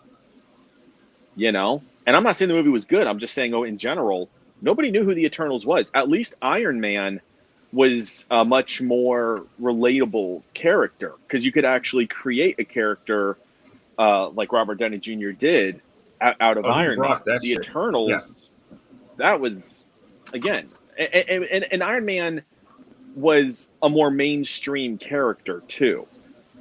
Moon Knight isn't a mainstream character. Shang-Chi, not a mainstream character. Mm-hmm. They're just not. You have to be Morbius, more hardcore fans. Honestly, I think people will go see Morbius not for the superhero aspect. They'll go because they'll think it's a vampire movie, and they'll find out it's an anti-hero Marvel movie. They're going to go see because it's a vampire movie. I guarantee you that's why. Well, okay. Yeah, but here's the thing. The obscurity of the characters, again, I'm still not putting that as a major it's a factor, but I wouldn't say it's a major determining factor, because I'm willing to bet. I want to see the data. Like, all three of us can even try to figure this out. The percentage of people who go to these movies that are fans versus the percentage of these movies that are normies that a fan said, "Hey, come, let's go see this." Because I was familiar with Black Panther. I didn't go. The only reason why I went to see Black Panther was because my homie at work was like, "Bro, did you see Black Panther?" I'm like, "Nah," and he's like, "Oh, it's good, man. Fuck that. I'm taking you to go see it." I'm like, "All right," and then I'm like, "Oh shit, this movie's pretty damn good." I would kind of think like maybe out of every 5 people to go see a movie, 4 of them were normies that are just, their girlfriend, their boyfriend, their brothers, whatever wanted to go see it. So even if it's some obscure character, if the movie's done right, it's written well, and it's an interesting film, people will be like, "That shit's cool," and will create a new fan. Yep. Well, and even that's the thing. Pat of Wannabe. Yep. Even the Pat of Wannabe is saying, I was familiar with all these characters, but I still thought to myself, what? Not enough regular people know about these characters. It's true. Yeah. Yeah. Unless you're a diehard comic book fan, you're not going to know about every character that's in existence. Yeah. And I think they're messing up too, because. Go ahead. No, you go ahead first. Oh, he's a popular person. PACIFIC414 Pop Talk. This is your host Mike speaking. How can I help you? Shit, what was I gonna say? Like if they're gonna do obscure stuff like that, I would suggest what I would do is I would put out like a mini series. Damn it, phone, shut up. I would put out a mini series or something before.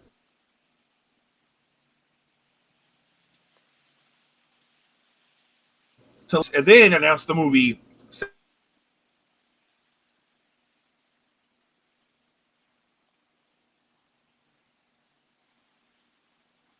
6 months, necessarily some interest, and then hit the fandom, not even the fandom, but hit the consumer market with a brand new, which would be to them a brand new character, because even though the character's been around for 60 years, they've never heard of him.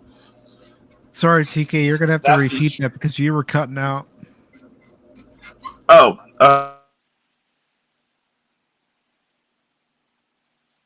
whatever, and trying to introduce Marvel, whatever, a new characters, quote unquote new characters. I know a lot of them been around for like 70 years, but they're new because the consumer market don't know who the hell they are.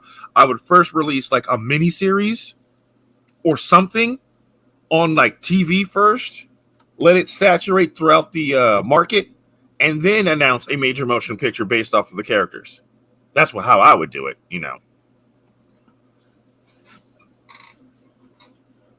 I mean, you have to make the audience aware of these characters somehow. Yeah, I mean, honestly, I think that some of these movies, like that is one thing I will say is that Moon Knight is being done as a series. Oh shit! All right, guys, I'm gonna have to tag out because I gotta get ready. See you guys later on tonight. Hopefully, we can throw a little quickie stream when I get back from this job. Thank you guys for having me. Not a problem, brother. Thanks for coming on.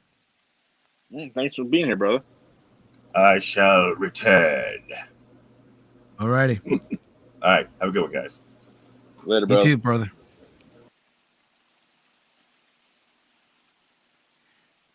But yeah, I mean, we all have our points of view on why Hollywood is failing right now. And we can all make very valid points. And TK made some very valid points there. Yeah.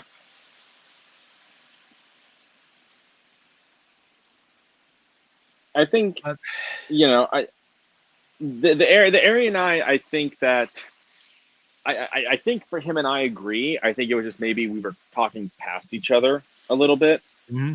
But I think the overarching thing that him and I were saying that we were agreeing on is that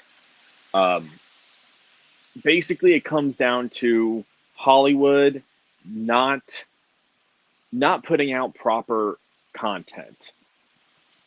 That's the biggest thing, because when it comes to sci-fi movies, nobody comes out with an original sci-fi concept anymore. They don't. The only player in sci-fi right now is Star Wars. And you could say Star Trek, but Star Trek's behind a paywall right now. At least with Star Wars, you can say, oh yeah, it's behind a paywall too. Yes, but they also release movies. Well, for a bit there, they did release movies onto the big screen.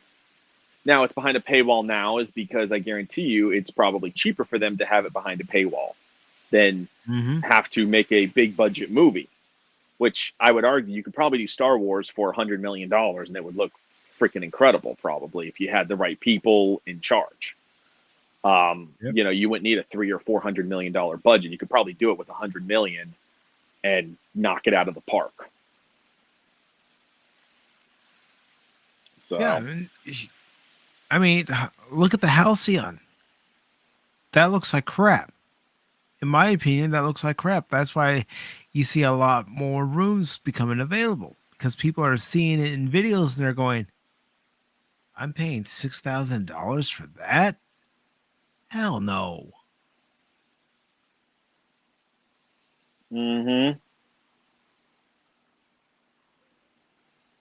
Yeah. I mean, and that's the big thing, like you just said. Why people aren't going to pay for crap anymore?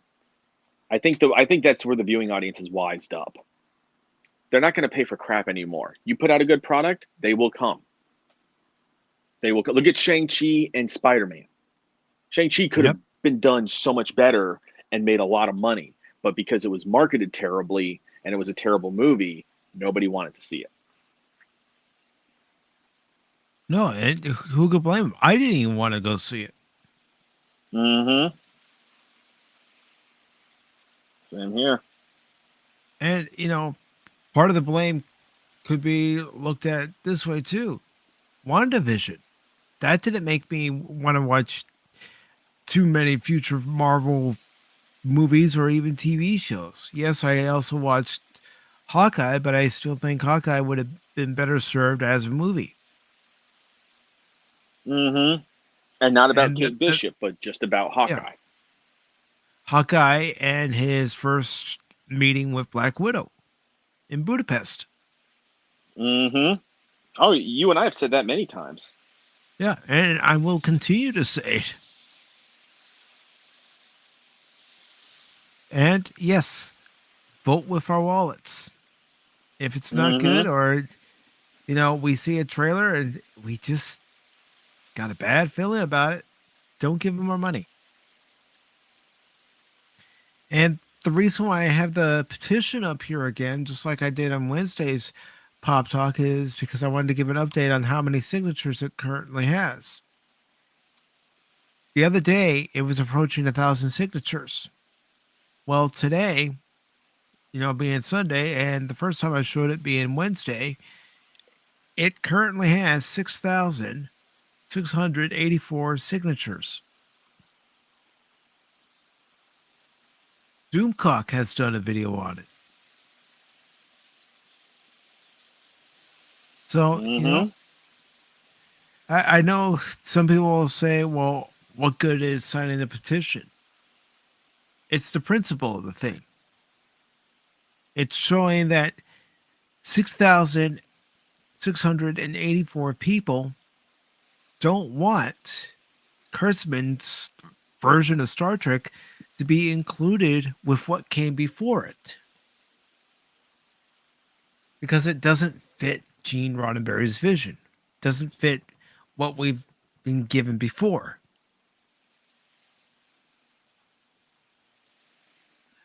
Because I've even said this on Pop Talk. Even after Gene Roddenberry passed away, yes, Berman and company bent the rules a little bit here and there, but they did not break the rules.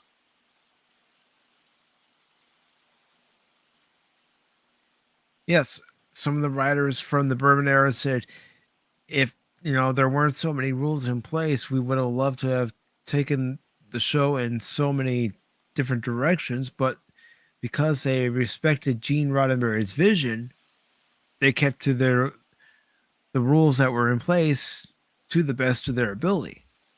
Mm-hmm.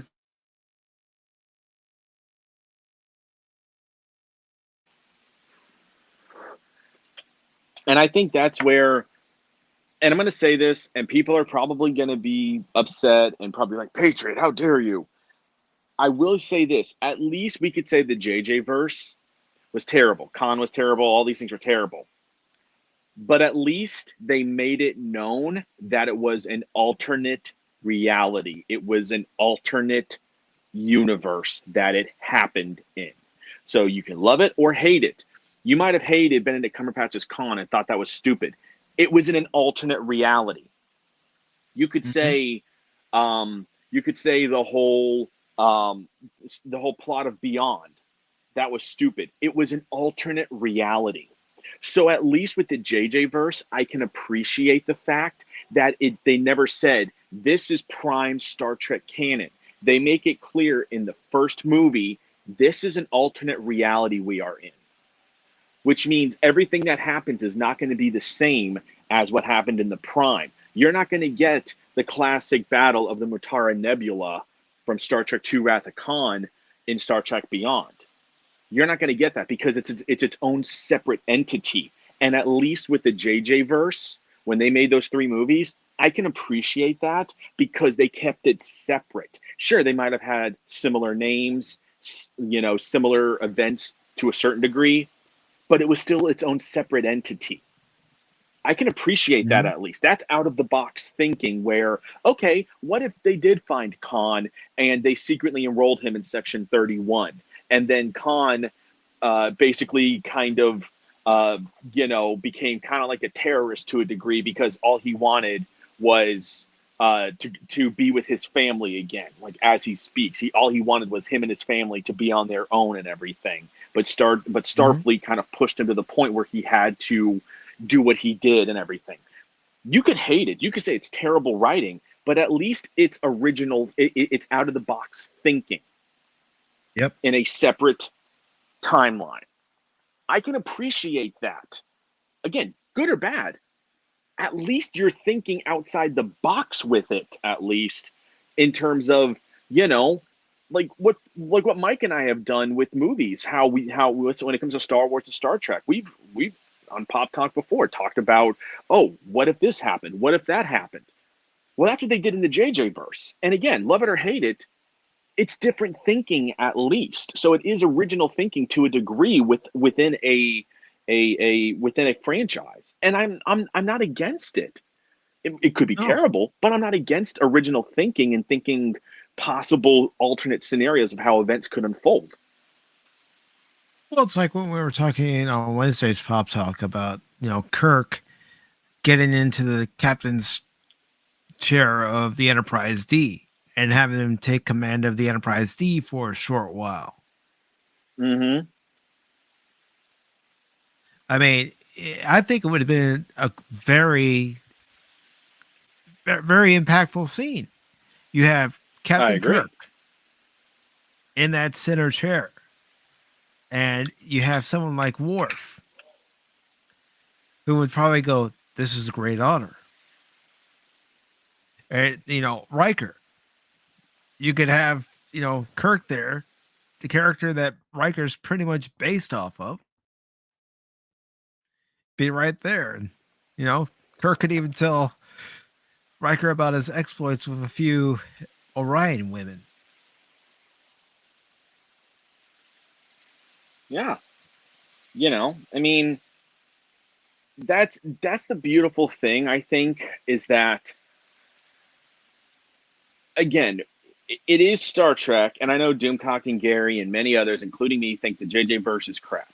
Okay, and Mike and Chaos, I'm going to speak for you both as well and throw you into that mix as well, because I think you guys would agree with me. It's not good Trek, but at least it's original thinking. It's alternate reality thinking. Just like you have the Terran Empire, that's alternate reality thinking. Well, what if Kirk's father died? How would that affect the events of the Star Trek universe? Okay, let's do that. Let's have the events of the 09 Trek Star Trek movie happen. Again, it's original thinking. Love or hate it, it's at least original out of the box thinking, at least. Mm-hmm. And I can't fault J.J. Abrams for it. Do I think he did it terribly? Do I think that the story was a joke? Yes, but at least it was something out of the box. I would not hate on Discovery as much if they said, this is an alternate universe, because I can watch it from that aspect and make a different judgment call based on that. But when you say Star Trek Discovery is prime time, is the prime timeline canon, that's where I'm like, okay, that's it. You made an enemy of me. You might not have made an enemy if you said this is an entirely alternate reality thing. Yep. You wouldn't have made an enemy of many people. You probably would have gotten a lot of heat for it, but you wouldn't have made an enemy of many Star Trek fans if you had said this is alternate reality. You wouldn't have gotten that. Nope.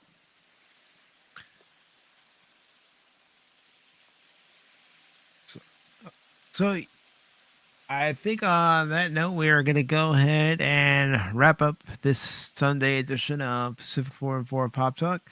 Patriot, I want to thank you for coming on the show. Really appreciate it. Thanks again for having me.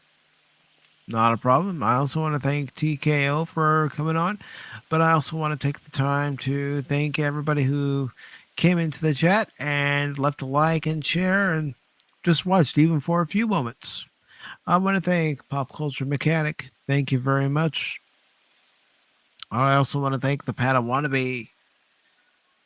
I also want to say thank you to Captain Trek. And I also want to say thank you to Resolute Germ. Thank you very much. And just let me scroll up here a little more. Keep going, keep going. I don't want to skip anyone's name. Mr. CCDV, thank you very much. Really appreciate it. Let's see. I also want to thank the Nerdporial Lifeform. Thank you very much. Always good to see many familiar faces here during the live streams. And I also want to thank Milton Knowles, the Insane Witch King. Thank you very much, Milton. And of course, the lovely Sherry. Thank you, Sherry. And I also want to thank Christian Fan the Geek. Thank you very much.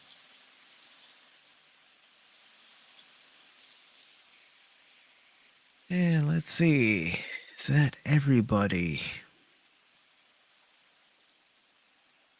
Yes, that is everybody. So thank you, everybody who watched this during the live stream. Thank you to everybody who watches this after the fact. And again, as always, brother, I greatly appreciate it.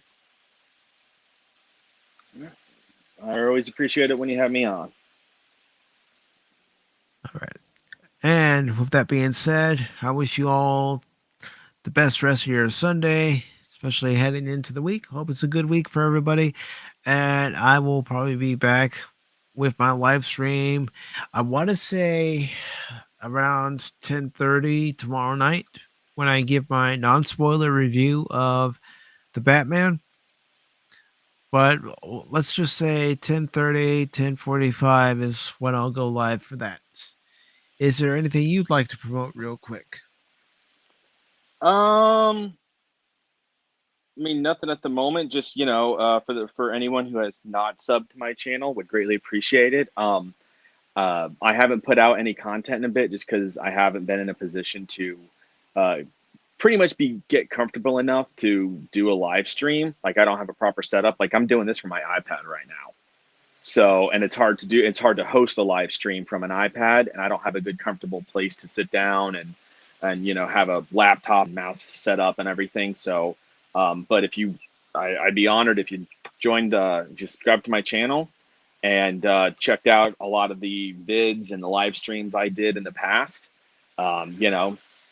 Just check out that stuff, and then live streams and videos are going to happen. It's just right now my situation doesn't allow me for that to do it. But once it starts happening, we're going to get off and rolling. Like it's going to be full steam ahead because I miss doing this. I miss doing stuff, and I'd even like to get some host some gaming streams with people too. Have Chaos and Mike and me, reunite and spread some freedom rounds in War Thunder, or even play Jackbox. Even that, I think that'd be fun and interesting. So, but just stay tuned. So. State of Decay 2. And State of Decay 2. And we even talked about doing Sea of Thieves even. Yes. So stuff will happen. But like I said, on my channel, there hasn't been any new content in a little bit. But again, I'd be honored if you subscribe, check out what I did do in the past. And, make sure you hit the bell icon, because once stuff starts rolling, it's going to roll. So, yeah. Very nice. So, with that being said, thank you all so very much. Again, have a good rest of your Sunday, and I will see you all tomorrow night. Later, y'all. That's it, man. Game over, man. It's game over.